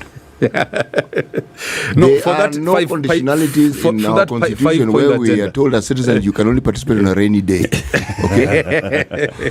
Okay? No. But citizens want every third Tuesday. Yeah, but citizens have to participate in something that is of interest at that particular point. We also participate on a day-to-day, activities in terms of our governance. That does not lock us out. But on this particular context, CT is what I'm saying. People's voice need to be heard. If that pre-conference opens that leeway, to me it will be a win-win for the citizens of this country. The issue of the people's voice being heard was perhaps hinted at and then spoken of rather loudly when this committee that we're now speaking about, there was a push to have it expanded beyond Parliament, to have civil societies, religious organizations, and all other people who represent, again, people's interests in the country to be brought in. Eric has been saying this for the very longest time. He said, this thing, we need to have a national conversation. These things we're talking about, where we've gotten to, we've experimented with this constitution long enough. We need to have a national conversation and see how is this thing working for us. Now, we are saying that this is in lieu of that particular conversation and that it will be adequately representative. It won't be. Well, if you say so. And that issue of Eric said that we need to have a national dialogue, national conversation about the constitution and its constitutionalism itself. To me, I do agree, because as an international practice everywhere, countries take stock of their constitutions at every 10 years and they see how it has performed, how it has treated them, and how it has addressed some of the challenges that they anticipated. So we adopted this constitution in 2010. Now it's 2023, 3 years down the line. It's 13 years or so. And we have not sat down and iron out some of the small issues that have been teething ever since we started implementing this constitution. And the BBI way, to me, I think had some good insights that could have been borrowed in chanting the way that you are propagating. The BBI was not a bad document altogether, and that's has always been my position. It has had some good issues that perhaps could have been borrowed, and that's why the issue of creation of the office of the opposition, it was in the BBI. The president himself has been actually a good champion, has been propagating for this idea that we may need to have a discussion around that issue. The problem with that whole thing is as you can see, our political leaders realize and they know that we are due for a conversation, but they are attempting to hijack that conversation. They want to call it BBI and try and bring it all and then tell us that we had a conversation. They want to make it a memorandum to the speakers of the National Assembly and the Senate in terms of proposing maybe you guys in Parliament can discuss, maybe we can create maybe an office, maybe I don't know, but it's upon you. Maybe ministers can be coming to Parliament. That is politicians hijacking a moment that is ripe and it is due. We must go back to Bomas and discuss our constitution. They have hijacked and now we have not even reviewed our boundaries. It is such a difficult conversation to have right now. We are supposed to be revising our boundaries and looking at our boundaries. According to the constitution, the politicians have hijacked that whole story. We don't have an IABC, so who's going to revise our boundaries? And in case, and God forbid, we have a demise over any politician, a governor, Kwisha Sisi, because there's no IABC in place. That's also another worrying trend. So the faster they upgrade, the faster they discuss this issue, the better for the country. The louder we call them out, the sooner they come and realize that we know what they're up to. Absolutely. Thank you very much for joining us. Thank you so much, Eric. Dr. Brian Wutier is an advocate of the High Court and is also a governance expert. Keep it here for more conversations. Good morning. It's 9 a.m. Spice up your life.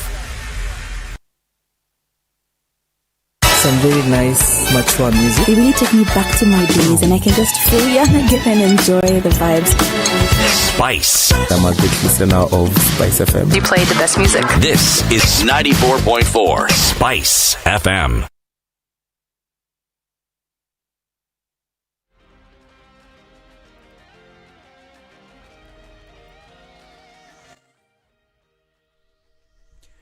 Good morning, this is News. I am Dennis Aseto. The Kenya Meteorological Department says parts of the country will be generally dry and sunny during the month of August. In the monthly forecast signed by Director of Meteorological Services David Gikungo, the weatherman says temperatures are expected to be higher than average across the whole country. He however, notes that low temperatures will continue to be felt in highlands east of the Rift Valley, including Nairobi County and parts of the southeast lowlands. These areas are expected to experience occasional cool and cloudy conditions in August, which may extend to early September and occasional rainfall in October. According to the forecast, highlands west of the Rift Valley, the Lake Victoria Basin, Central and South Rift Valley are expected to receive rainfall throughout the forecast period. The coastal strip and the northeastern regions are expected to remain generally sunny and dry, especially in August and September, but may experience occasional rainfall in October. The government will soon start repairing national cereals and produce board depots across the country in preparation for a bumper maize harvest. This is according to Chief of Staff and Head of Public Service Felix Koskei. Additionally, Koskei says the government will repair 36 mobile dryers and purchase 70 more as part of government's efforts towards post-harvest management of farmers' produce. Further, Koskei said the county and national government will improve the road network in the North Rift, including opening up feeder roads so that farmers can transport their produce to NCPB stores with ease. Kilifi Governor Gideon Mung'aro has reassigned 4 county executive committee members in a cabinet reshuffle issued alongside a stand directed at top county officials over delays in the execution of key projects. In the changes, Governor Mung'aro assigned Raymond Ngala the finance and economic planning docket, having moved him from tourism, trade and cooperative development. Yahya Shoshi Ahmed, who relinquished the finance docket, was assigned to public service.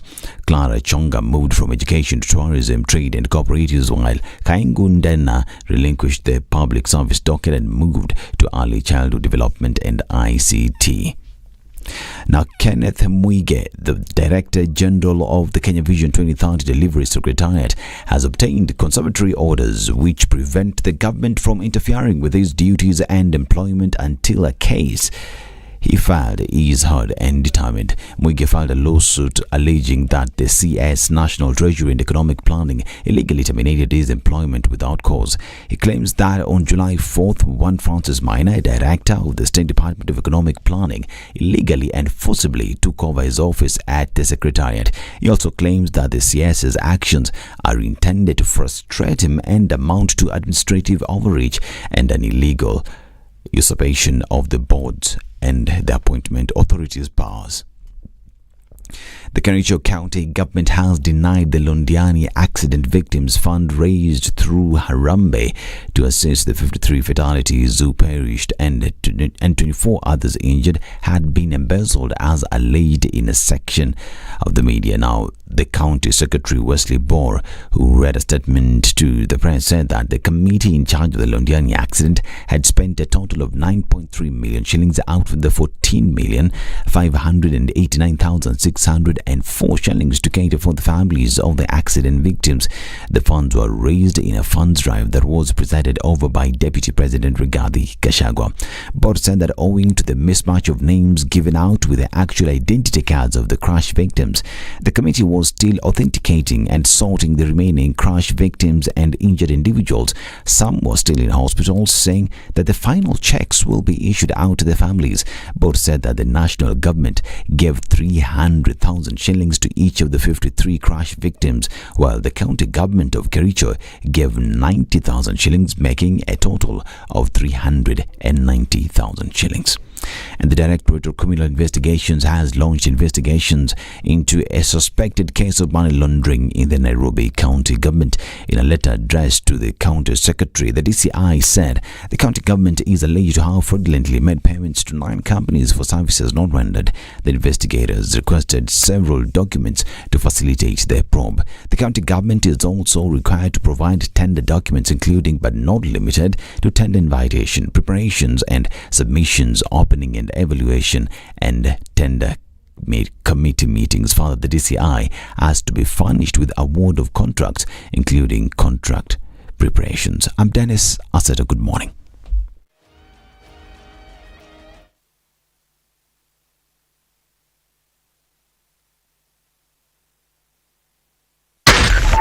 .4 Spice FM, Nairobi.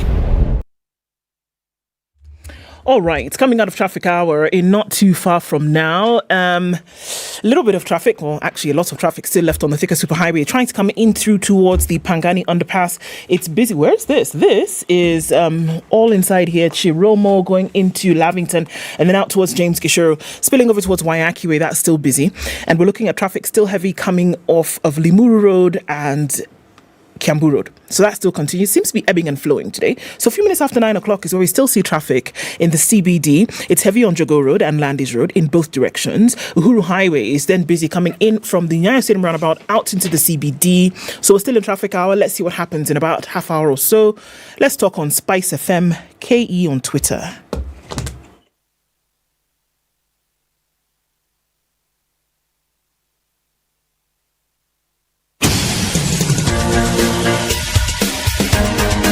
This is The Situation Room, the home of hard-hitting political commentary and penetrating insights about the state of the nation. This is a talk radio experience like no other. The Situation Room, a place for hard truths, debates, and elevated conversations. The Situation Room, witty, political, engaging, deep, controversial. In the room, we have C.T. Muga, researcher, academic, seasoned political observer, a fountain of wisdom in these politically uncertain times. Ndu Okoh, Nigerian by birth, Kenyan by choice, communications expert, Pan-Africanist, a truth seeker and believer in people power, and Eric Latiff, agent provocateur, the man in the chair, seasoned journalist, news hound, a man who believes in punching up, not down.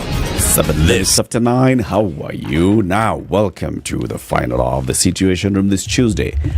If you are just joining us, welcome to August. The conversations continue. Ndu, It's holiday time. It is. Entertainment time. Yes, it is. Go TV and DSTV have some great stuff for you. Well, let's see what DSTV has on offer. And saying, as schools are closing, dear parents, guardians, and children alike, it's a public announcement calling on all children who have closed school for the August holidays. DSTV is calling upon you to never stop thinking and imagining. You are cordially invited to the wonder-filled world packed with the greatest kids content from Africa and across the world. Don't waste your kids' August holiday. Get connected to DSTV today and watch your kids expand their horizons with content that will inspire them to be more adventurous and fun. It's all on DSTV. Dial star 423 hash or download my DSTV app and get a DSTV decoder with 1 month for family at just 2,999 shillings. Very, very good. Now, last week we saw some disruption of services on eCitizen, and which also affected other service providers. And it was a big one. The CS for Information said, yes. There was an attempt. He called it an attempt at destabilizing the eCitizen platform, which didn't succeed. And we were trying to ask ourselves, so what exactly happened? This morning we're joined by an ICT lecturer and a cybersecurity expert, Austin Onyango. Good morning. Good morning to you, Muga, Ndu, Eric. Welcome to Kenya's biggest conversation. It's an honor and a pleasure to be here today. It's the hot seat of the Situation Room. Thank you very much. How does it feel? It feels warm enough. Warm enough, really, City, is it warm enough? Yep, given the weather, climate inside is warm. Yep, and it's hot. Warm is good. Yeah, warm is fair. Warm is a good place to be. Correct. Yeah, it's good to see you after many years, Austin. Thank you very much. Good to see you as well. Like I was just telling my colleagues, this guy and I, we did the thing of growing up together. He is the guy who actually is the concept prover that you went to school. You had classmates, eh? Oh my God. Yeah, because this guy, we now know you actually went to school. He's an ICT lecturer, I'm a public lecturer. You both ended up lecturing. Somehow, yeah. Somewhere. Lakini karibu sana. Thank you very much. Thank you very much. It's like I said, it's an honor and a pleasure to be here with you today. And again, it's a public service that we do. Evangelizing more on cybersecurity and what we need to do and what we need to know. I think it's important for us to keep that discussion going. The path you've chosen is truly a path of an evangelist. Ati mwalimu, you're an evangelist. Kabza? Bring in the people. Bring in the people. Yeah. City, give him the day's proverb. Our proverbs for the whole of this week come from the country of Somalia. Somalia. Okay. A man who doesn't know about war is likely the one who rushes to it. A man who doesn't know about war is likely the one who rushes to it. What's your interpretation of this? In this context, I could put it this way. I'll give an example in the area of ICT and especially security, cybersecurity. If you're not aware of what you need to do or what you don't need to do, then you're likely to fall into trap. You're actually a good candidate for a cyber attack. That's what I'd put it. So knowledge is power, and if you're oblivious of certain things, then you will suffer the consequences. Yeah. That's how I'd put it. All right. Yeah. So let's look at last week. There was all this talk, there's some tweets from a group calling itself Anonymous Sudan saying, you know what, this Kenyans think actually they have a robust system, robust kitu gani. We have brought it down. We've actually gone into this eCitizen platform of theirs. And this coincides with just days after the president publicly launched an expanded eCitizen program, where we are offering more government services on this e-platform. And then people were not able to access it. So some could, and then it's basically intermittent and interrupted. What happened last week? Maybe, let me put it this way. A cyber attack is generally an attempt to access, maliciously and deliberately access private data. And there are many motivations for it. So you could find the attacker is probably a hostile nation. It could be a terrorist group who wants to disrupt your services. It could be a criminal organization who wants to maybe gain access to financial systems. It could be a disgruntled employee who still has access to the system. So for this particular case, it's not very easy to pinpoint and say, okay, fine, what happened? Of course, what they did is that there was a denial of service attack, meaning they bombard your system with a lot of data, making some of the components inaccessible to you or to the user. So if you don't have the safeguards in place and proper backup solutions for your system, you're likely to suffer a lot of downtime. And of course, and that's the goal of the attackers. So the attacker this time just wants to make your thing not work. Yeah, it could not be necessarily to steal data. Yeah, it could just be to show you that I can do it. There are even hacktivists who doesn't do it for the sake of it. There are people who, I think we had some attacks maybe a couple of years ago, where they just defaced the website of certain organizations for the sake of it. You see? So there are different motivations. So in this particular case, we can't pinpoint and say, okay, fine, this was country X or Group Y doing this. You can tell even from the last couple of years, countries, even from the US and Russia issues, however robust you may think you are, there's always vulnerability, meaning the attacks and the threats continuously morph. So it's important to ensure that your IT security professionals are constantly abreast on what's going on. And you've seen that with especially financial institutions. They've invested heavily on ICT security. And they pay their staff pretty well, they train them well, and you realize also that the weakest link usually is the employee. Yeah. But let me ask this question as you're speaking. I am looking at the leapfrogging progression of ICT, the world around it, digitalization and all these fancy things we keep hearing. Is the security of this very system keeping up with that progression? Yes, it's a continuous process. So initially, and I'll go back to the education sector, when we were going to university at that time, ICT, the internet had started. But we were not really focusing more on security. But now that we are more reliant on digital platforms for almost everything, organizations have now to focus on that. Institutions are now training and ensuring that they offer that, because that's an area, a new career path for a lot of young people now, because that's where the weak link is.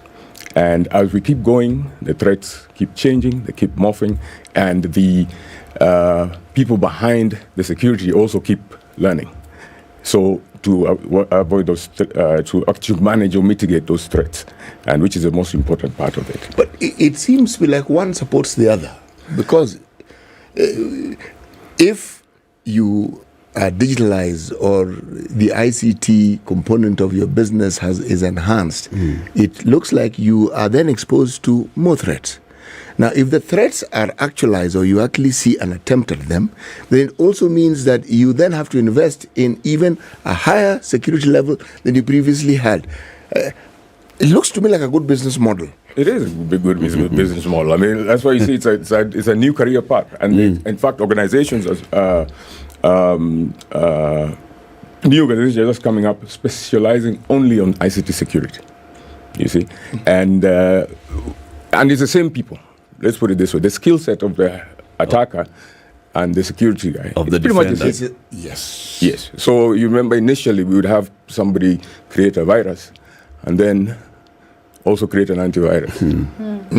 So I create a problem and sell you the solution. Yeah. So that's what's been happening. But it's a continuous process. Organizations really have to invest and emphasize on training, not even just ICT staff, but training all staff on what to look out for. See, some of the threats are very simple, like a phishing kind of threat. They would say, they would send you something, an email to trick you into logging into a similar kind of website that looks like yours, but maybe it's now Standard Group with double P. If you're not careful enough, you put in your credentials, and now all of a sudden the fellow has the login and password into your network. They can now infiltrate, they can install malicious software, they can steal data, personal information.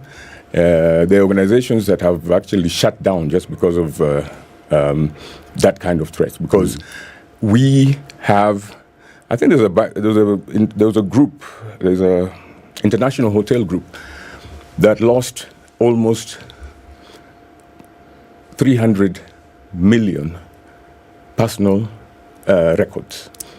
It was stolen from them. And now, remember, with the hotel, we're talking about credit card records, talking about personal details. So you're looking at threats for, identity theft, and compromising people's financial accounts. And we've even seen them with some of our, let me not name particular organizations, but some of our payment platforms, especially mobile payment platforms, going through these kind of scenarios. And when they do, and they've also invested heavily in cybersecurity and IT security. However, in some cases you realize there's even collusion. Again, that we go back again to the employee. So there's also an element of integrity. So there's different kinds of factors that determine how secure your network will be. Yeah. So the most important thing is to protect your network, do the right things, update your softwares, as simple as that, patch your systems, put the endpoints, like firewalls, and we even have cloud firewalls now. But Austin, even as you say these things, I hear you. Yeah. Yesterday I was reading an article in the Business Daily. There's a picture of a young lady, Kenyan. She and her colleagues managed to infiltrate Kenya Revenue Authority. Okay? I think I read about that as well. Yes. 300 million. Yes. One of the accounts. Now, I would assume that an institution like Kenya Revenue Authority would have everything that you're saying. And more, as I would expect with the central bank. Because they have everybody's details. Yeah, you can imagine. Everybody in this, and every business. Okay, well, every business, not every, but everybody. So, what I'm saying is, if they could, it then tells us that they were either really very good at what they sought out to do, or KRA didn't quite do what they were supposed to have done. Yeah, those are two possibilities. Maybe it might not be as robust as you think, or it might be as robust as you think, but then there's collusion going on. And when the collusion goes on, again, it comes back to an element of a factor of integrity of the employees that you may have. So there are so many factors, and I think we continuously use solutions, software solutions, hardware solutions to protect ourselves, but we still have other factors that we must consider as we move forward. Last week, Kenyans were assured that, no data was lost, none of that data had been compromised. Usually, if somebody was going to hack into my account, you sometimes see these phishing things and you see an email that has come, maybe 12 of those has come and says, you've requested a new password, you know very well you have not, so ignore it if you haven't, because somebody's trying to get in, right? So then you are secure that, okay, since I didn't click, I didn't whatever, nobody has come into my email, or whatever it is that they're trying to do. We were then assured with the whole e-citizen fiasco that no data had been lost, none of that had been compromised. You wouldn't really know until it has happened that it has happened, isn't it? Exactly. Isn't it? So how then can assurances be given for something like that you say no data was lost or no data was cloned? Would there be something that you would see? Like if I walked into a room, if the forensic folks came in, I touch the desk, I'd leave some DNA, right? I touch your hand, you would be able to see something. Ndu was here, isn't it? Yeah. Can you do that also in this cyber world? Would you then be able to know if somebody cloned information or moved information, as it were, how would you know for sure that this did or did not happen? Yeah, that's why we conduct, in our industry, we conduct audits. So the same way we do financial audits for a system to know if somebody stole money from the organization, we also do audits of actual IT systems. So there's some kinds of attacks for like SQL injection. You will never see anything. It's a direct attack into the database, and there'll be no trail to show that Do actually did this, but somebody managed to hack into the database and collect all that information and get out, and even probably clean some kind of a trail. But there's always, with the forensic experts, they're able to do that. Of course, organizations cannot. It doesn't make sense to hire forensic experts before something happens. But you should continuously have those audits being done to show you how vulnerable are we. We always say there are two types of organizations: those who have been hacked and those who don't know that they've been hacked. The same way we have two types of people. So everybody has been hacked. Yes. Those who have lost data. And those who are about to lose data, right? Because you're told, hey, back up your laptop. Say, I'll back it up tomorrow. Yeah. Then you're in the middle of writing your thesis, and you've lost everything. So those kind of things. So those are just simple practices that I think, and I think that's why the training is extremely important for staff to know. Use a little bit of common sense and also use the best practices to ensure that. So could they be sure of that position? Could, when CS Owalo says nothing has been lost or nothing has been compromised, could they be absolutely sure of that? Yeah, he should be talking from a point of knowledge, meaning that he has people who do that. I think ICT Authority has invested very heavily in that area of ICT security. I know even from the way back when Bitang Ndemo was a permanent secretary, they've invested so much in the area of security, in collaboration with different organizations, like even Computer Society of Kenya, the universities. So it's a collaborative effort because they recognize there was that risk, and people had to put their heads together. So from where he sits, I'm pretty much convinced that he's speaking from a point of knowledge. And I wouldn't expect him to say that if he wasn't sure of that. Yeah. What I mean, it seems to me also like it's kind of like scare tactics when somebody wants to be able to come and tell you, look, you may be all secure, you could be Fort Knox, but there's a possibility that somebody could get in. And you talk about making sure that things are secure. For something like that, that's extremely sensitive when it comes to information and data. We're talking about government services here. Would you say that it would be at the echelons of security is the kind of buffer that government needs to have to make sure that, such a thing should not happen again? Yes, they would definitely, after this particular incident, I'm sure they're definitely reviewing some of their protocols to ensure that doesn't happen. You can imagine even software solution providers like Microsoft, they always send you some things called updates. And some people don't, maybe most of those updates is because sometimes they've seen some vulnerabilities and you need to upgrade so that you're not attacked. So and I believe the people running the eCitizen platform are reviewing that. And they'll probably be able to tell us better when they come and talk to you. If you do invite them, they'll tell us a little bit more of what they have done to ensure that that doesn't happen again. But I know they're hardening their systems for sure. That would be the best. That would be the first thing to do. That would be the first thing to do. This would be the most obvious thing to do. Most obvious thing. First thing is review what happened. Say, what can we do different? And like I said, these threats keep changing every day. You think you know the solution today, and then tomorrow it's it's just an innovation on the evil side, I could say. So but there could be also some back channels. So if we are talking about this eCitizen platform being able to provide all these services, thousands of services, you're basically talking about it linking with the other government websites. Now you'd assume that the other government websites, for example, if eCitizen gets to a point where it's offering, you're able to go to County X and apply or renew for licenses and get information, It means eCitizen is linking to the website of Makueni County, Wajir County, all the 47 counties. That means that all those websites must be as robust as the eCitizen platform. Ideally, those government websites are, I believe they're hosted in one particular place. It's just that you're accessing them from different locations, but they're hosted in one particular data center. We could put it that way, with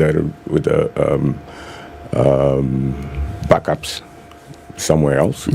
And so when you host them in the same place, so ideally the security systems employed are supposed to be the same, meaning it protects all the particular different sites because they're sitting on one server, so to speak. Is that not a danger, though?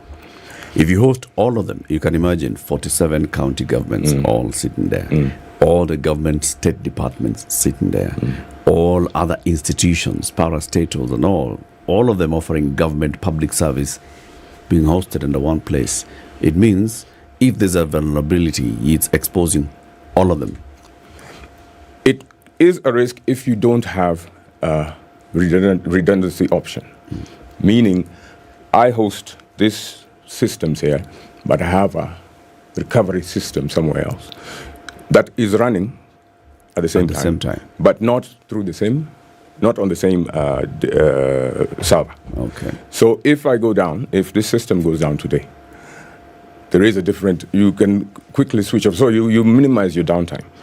Otherwise, you would definitely be out for, say, a day or two. Somebody decides, and that's how ransomware normally works. You find they put you down and say, if you want to come back up, you need to pay us some money.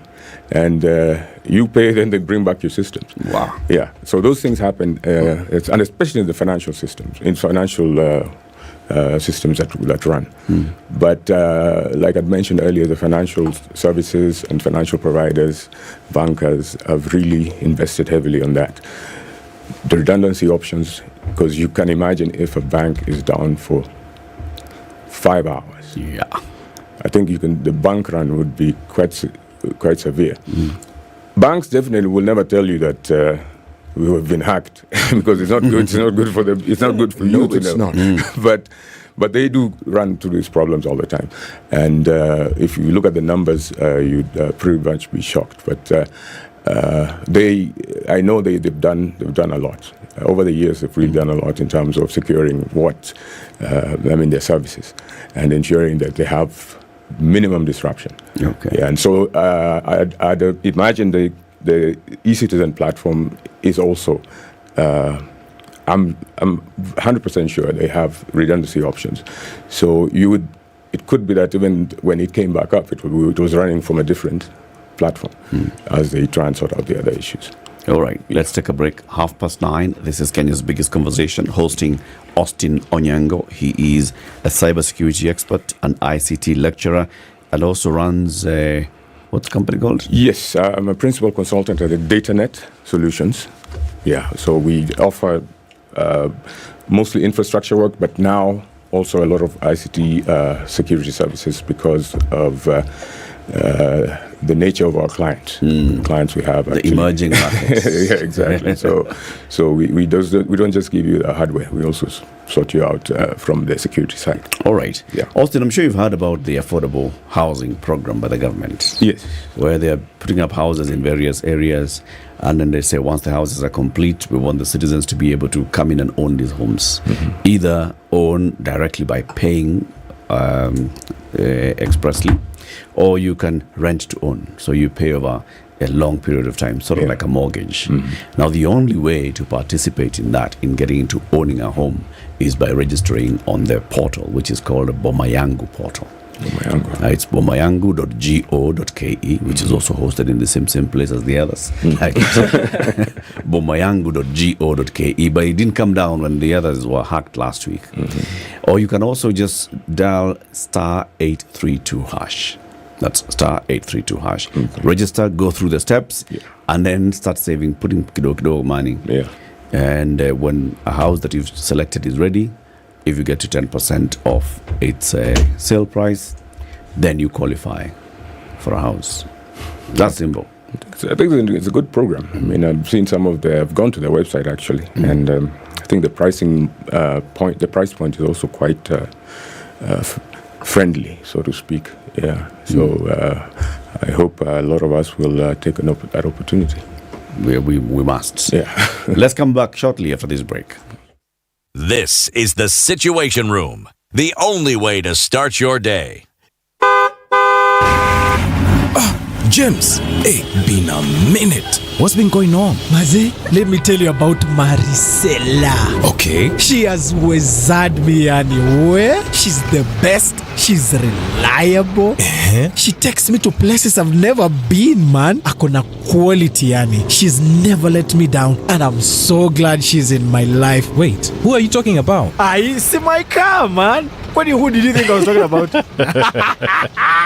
Ebu, tell me more about this Maricela. Where did you meet and how can I get in Are you tired of searching high and low for a pre-owned car? Introducing Automark by CFAO, your one-stop destination for quality pre-owned vehicles. Visit us today at Bellevue along Popo Road, South Sea, or give us a call on 0711 050 000 to make the first step towards your dream car. Automark by CFAO. Driving your dreams forward.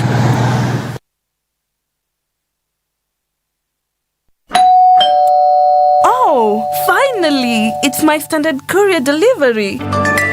At Standard Courier, we know that your time is valuable. That's why we guarantee swift and efficient deliveries to your doorstep every time. Give us a call on 0793 599 684 or schedule your next delivery by visiting our website www.standardmedia.co.ke/courier. Trust Standard Courier service for all your courier needs. We deliver with pride.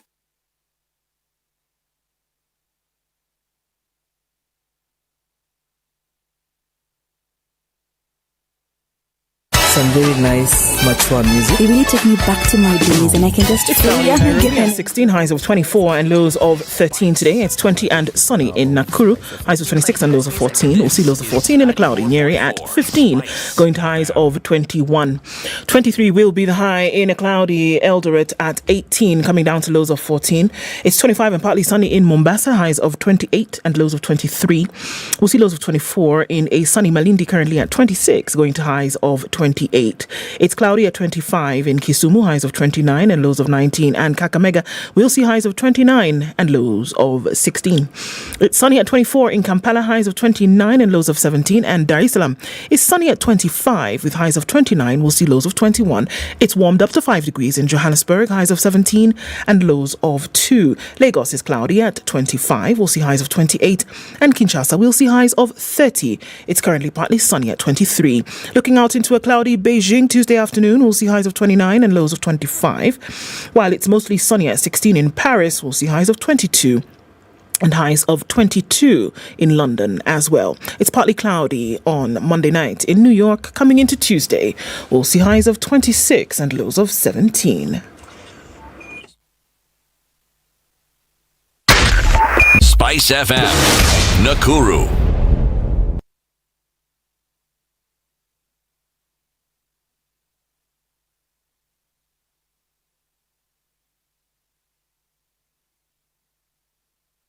Some very nice, mature music. It really took me back to my days. On with traffic hour, a little bit still just at the Pangani underpass as folks are trying to squeeze their way into the CBD, and into that is where you see most of it coming in this morning. On Langata Road is more or less fizzled out, but as you get towards Aerodrome, trying to connect with Uhuru Highways where you'll see some traffic. Much better on Gong Road as well as coming off of Jogo Road. Out of traffic hour, that's where we are right now. Through the morning, still talk to us on Spice FM, KE on Twitter.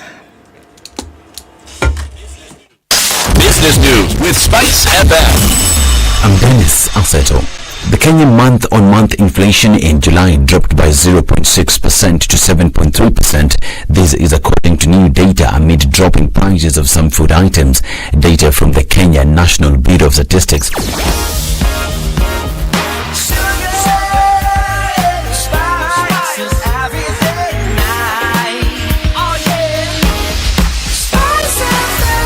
Spice up your life. Mature, intelligent talk every morning. Spice up yourself.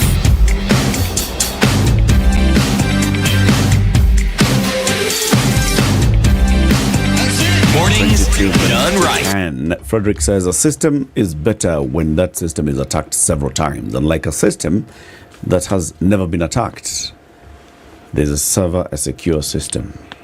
There's never a secure system. The only this security does is delay attacks before security intervenes. You agree, Walimu?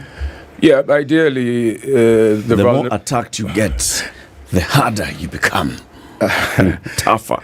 Well, it depends, but I believe that you just deploy the best practices, security practices, so you don't, so you can avoid. You can learn from other people's mistakes as well. So you don't wait for it to happen to you, so that you react. But in certain cases, a lot of organizations have learned from those kind of attacks. So I don't think that's the best way. The best way for me would be to deploy the latest system to continuously retest and check your security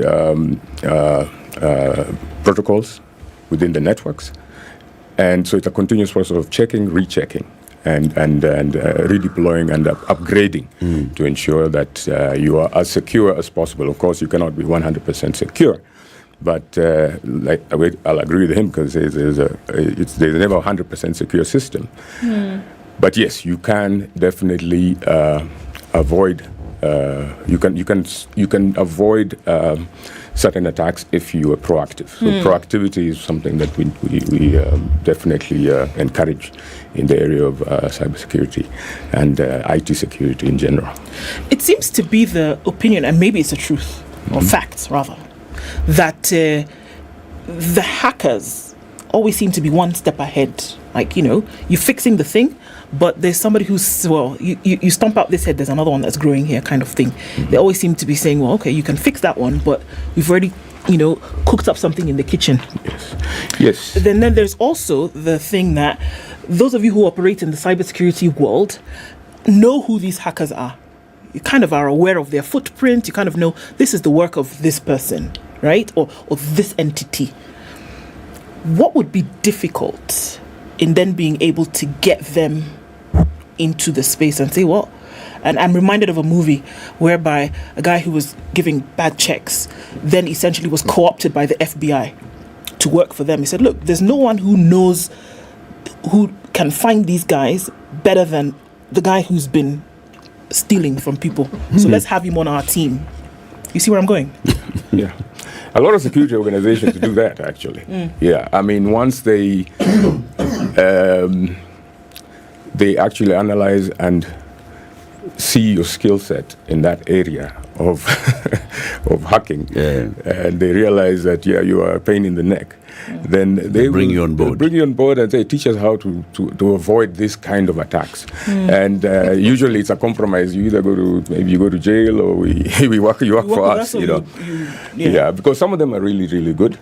But some of these attacks are not very complicated also. Yeah, you find some of the attackers are 14, 15-year-old kids, and they're just doing it for fun.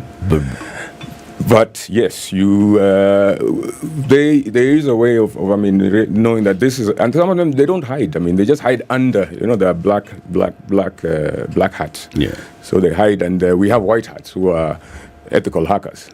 So the ethical hacker is most likely able to figure out who this guy is. Person, yeah. Explain to us what an ethical hacker is. An ethical hacker is somebody who's been trained, who has the skill set of a hacker, but he doesn't do it for evil purposes. He does it for good. So he works more on the security side of things. So he could do the hacking, he could do everything. So send a thief to catch a thief kind of thing. Yeah. So there are certifications for that. Institutions are offering those certifications to get that level of skill set, to know how vulnerable you are, how a hacker would come and get into your systems, so that you protect yourself from those attacks. So if you have the knowledge, then you're in a better position to anticipate and even to come up with the proper parameters to secure your systems. So if you're looking for a job, the best way to apply for a job, hack the system. Well, actually, if you say hack, it sounds negative, but let them understand the full range of your skill set. Yes. Show them. Completely. Let them see. And tell them, show you what I can really do for you. This is just the tip of the iceberg. You see, like what happens, like organizations, when we say organizations need to test and retest, one of the first tests that we do is what we call penetration testing. So penetration testing, with the organization team of experts will come and try and infiltrate your systems. Right. Just to see how prepared you are. Some cases you find people have really done a good job securing the system. Some cases you get in there quickly and you tell them, okay, my friend, you have nothing. I'm in your system. I'm in your system. I'm in your email or something, and they and this is what you need to do. You're given a report that tells you this is what the things you need to do to ensure that you're in a better position and to avoid those kind of risks. And money is a sensitive subject. Correct. So before we go to crypto, which will be the question I ask, let's start with this current financial system. We keep hearing and thinking, can my bank be hacked? Because all the information that they have of me and all nowadays with online banking and all, how robust and secure are the banks? And how can I, as a customer of a bank, determine whether this particular bank is better than the other one in terms of their cybersecurity? Yeah, those are some things. Those are questions we'd probably ask the institution. But I know for sure banks use very high-level security systems. Now, when you talk about online banking, this is where now the challenge sometimes comes in, because you'll find maybe I'm on my way to some place and I don't have internet, so I decide to use unsecured public Wi-Fi, public Wi-Fi, unsecured Wi-Fi, and there's a man in the middle there waiting. You can actually access and see your transaction, and basically you give him your username and password, and transfer money to themselves. So those are some areas that the areas of weakness. So even personal, as an individual, you should also take precaution to ensure that number one, you don't use unsecured Wi-Fi. So don't transact, don't do your online banking transactions anyhow, yeah, you need to. Yeah, so that's where a little bit of knowledge comes in terms of user knowledge. So essentially what you're telling us is that when you have this information being given to you, there's free Wi-Fi. They should also add free and dangerous Wi-Fi.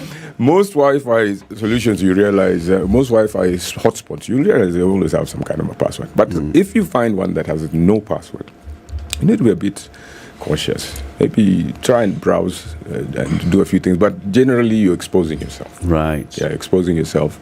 I would not encourage anyone to use unsecured Wi-Fi hotspots. Yeah, I wouldn't encourage anyone to do that. Cryptocurrency and blockchain. Okay, so this whole thing of there's this blockchain technology that helps to create security, helps to retain and maintain confidentiality in transactions, and then that's what cryptocurrency rides on. Please teach us in 5 minutes, Mwalimu. What are all these things? We can talk about Bitcoin and the area of the concept is good, and Bitcoin is actually a secure way of doing transactions, and it's also an anonymous way of doing transactions. Now, when we come back to ransomware, I'll use that as an example. Most of these people, when they ask you for money, you're not sending to their account. You're sending through Bitcoin because it's kind of like untraceable. So it has its pros and cons, but the value, and of course you've seen what has happened. Some of those the initial cryptocurrency platforms are really, really good. But we've also had some fraudulent ones over time. Yeah. So again, it has morphed into something different. So it's not ideally how it was conceptualized, but yes, it is a good concept in terms of payment systems and value for money and retaining the value of your money. Yeah. There was a recent report that showed that Kenyans lose billions of shillings every year through these crypto con games. So somebody has come up with something, it's a cryptocurrency, you purchase and you're trading into it, and then suddenly it's all gone and it's gone missing. How can people protect themselves? Yeah, you do research on which particular currency you're going to use. It's just like buying stocks. You need to find out, is this the best stock to buy? Anybody can come up with a cryptocurrency and then market it and sell it, and you put in your money, and then they shut down, and what happens? You've lost everything. Yeah, so it's about research. But some of them will do a lot of good work, like the one for Dr. Ruja. Yeah, it said it very well. The lady who, what's it called? OneCoin, eh? OneCoin, yeah. So OneCoin is this one started by this particular beautiful lady who dresses very well, speaks very well. She's called Dr. Ruja. Says, she's very well educated, has worked in all this, and she wants to democratize finance. And she goes around the world, marketing this thing and saying, this is what we are doing as a movement. And then suddenly one day she goes missing. Disappears. So it was it was a marketing gimmick. You come in, you sell anything, and then you go. The same people who sell us land that doesn't exist. You put in money, and then after you raise some 300 million, the fellow is missing in action. You don't know what has happened. So again, it sometimes is if it's too good, be very cautious, and also look at the tried and tested. Cryptocurrency platforms. Those are the ones that I'd suggest for anyone to, invest in. Yeah. How do you protect yourself? I mean, as an individual who's doing your email, your banking, all of that. And we're not even talking about big institutions like government or, banks, but an individual who's doing your run-of-the-mill email and your banking app on your phone or whatever. How can you be sure, apart from, not getting onto public free Wi-Fi and things like that, how can you be sure that the apps that you're using then are actually secure? I mean, for example, just looking at the example I gave earlier, you're in your email and you're just getting prompts. Somebody's trying to log into your whatever account. Here's the code. Obviously, it's come to your email, so you're not going to use the code. But these threats are there every day.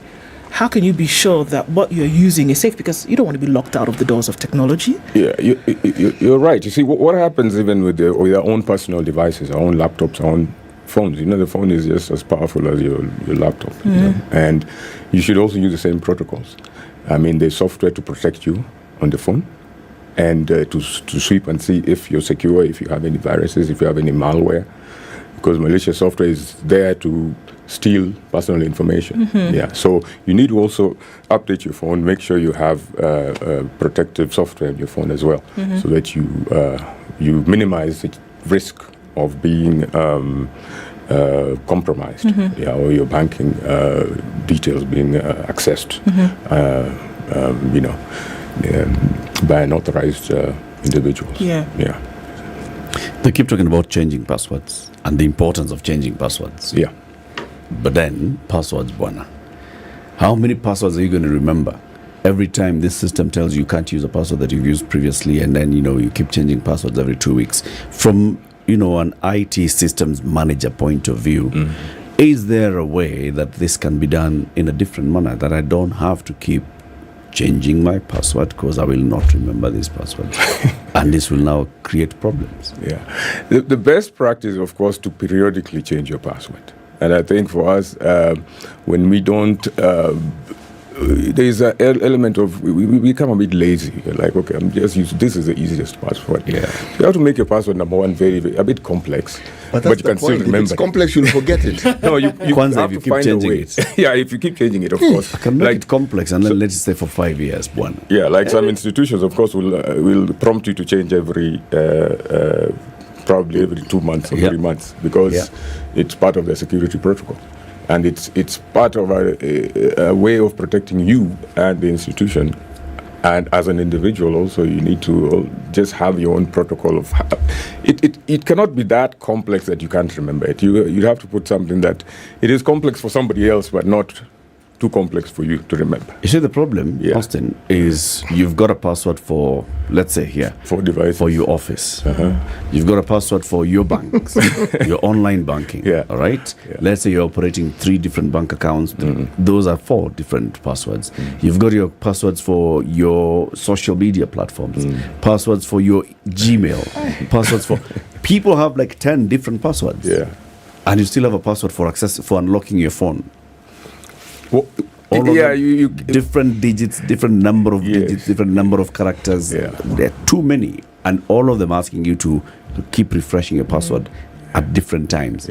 So if you refresh the Standard Group password this morning, the one for your bank asks you tomorrow, you will not remember. You're lost, completely lost. Done. My personal experience is that I knowing the risks of being compromised, I feel changing the password for me is actually not a very difficult thing. I just make sure that I have a slightly complex password, and I know that and especially if you're doing using a lot of Wi-Fi devices, then knowing the risk, having that knowledge of the risk, you will realize that even doing those changes is not a big problem. It's something that it might be bothersome, you could say, but it's something it's worthwhile. Okay. That is from my own personal perspective. Some people seem to have come up with solutions, and they've created these things called password vaults and password generator, password manager. So this thing creates your passwords for you. How do you trust these things? Maybe this is now the new mode of phishing. I don't use any of those applications, because I know a bank that I used to use, and they'd give me some device to generate a password every time I do a transaction. But that password would expire immediately after some... TP. Yes. So that, OTP kind of thing. Yeah, which was okay. I mean, for me... OTP is fine. That's pretty... It's just, but it's a second layer. It's a second layer. There's a first layer, second layer authentication kind of thing. But these other ones, if I don't trust the developer or the developer of the particular product, it's not from an authentic source, then I would not advise to use those. I'd prefer just to use a good old-fashioned way of doing the passwords. So not even a password manager is advisable? Password manager, of course, like in Gmail, you have that you can use, but still, it's just managing. But you still have to put in. You still log in. Without logging in, you still can't access that password manager. So you'll have to recover the password again. So it'll tell you go ahead and you want to create a new password, fine, something of that nature. But yeah, if you need to be secure, then you really have to also just be patient and deliberate about it. Create passwords and walk around with a notebook. Right. That's also risky because if I access your notebook, are in one. If I access your notebook, then I'll be able to do some tests, some whatever. Passwords, of course, people who even just have such simple passwords that you can guess and log into the systems. So you put your son's name and the date of birth, and maybe he loves his son so much, let me try this. Try 5, 6, 7, 8 times, and you're able to log into the system. So, again, let's be a bit more deliberate and a bit more cautious when we're using this kind of solutions. Yeah. So you look disturbed. It's very stressful. The password issue. Yeah, it is. I mean, the ICT thing has very many benefits, but then when you come to these password things, it's very, very confusing. In all honesty, it is next to impossible to keep remembering those things. And that's your first point of security. Because I can't remember. No, having a password, and a password that's not too simple. Like, it cannot be CT Muga 1964. I mean, CT Muga. Please don't say that's your password. It is not. Every time he's told to change, he adds a new York City. Exclamation. Or like 1, 2, 3. People from Nairobi, he adds Muga. No, but actually that is what I do. No, that is my password, but I add a U or a W. You add a 3. Yes. 2023. And then an apostrophe. Yeah, but you see that's good. That's a bit. It's making it more complex. Which is good. You put an apostrophe. But then sometimes I forget because I'm not sure there's an apostrophe or an exclamation mark. And then you're locked out. Then I'm locked out. So you just have to have a system. You just put a system saying, okay, my password will have this and this and this.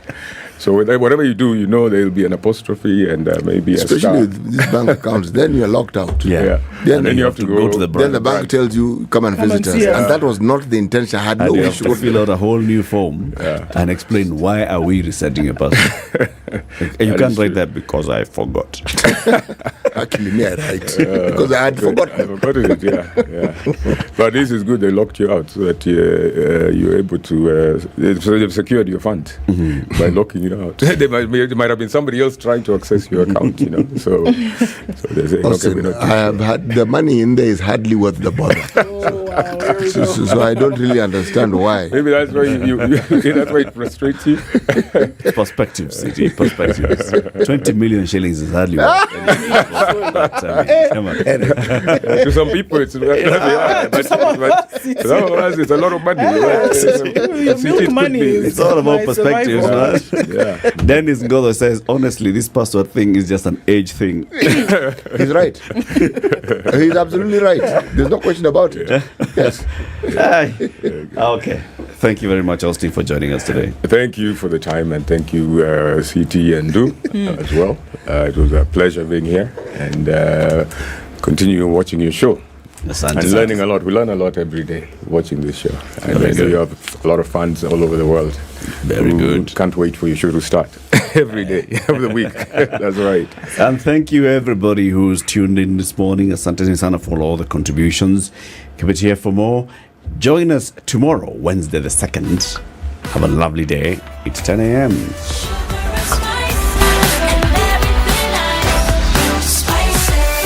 Spice up your life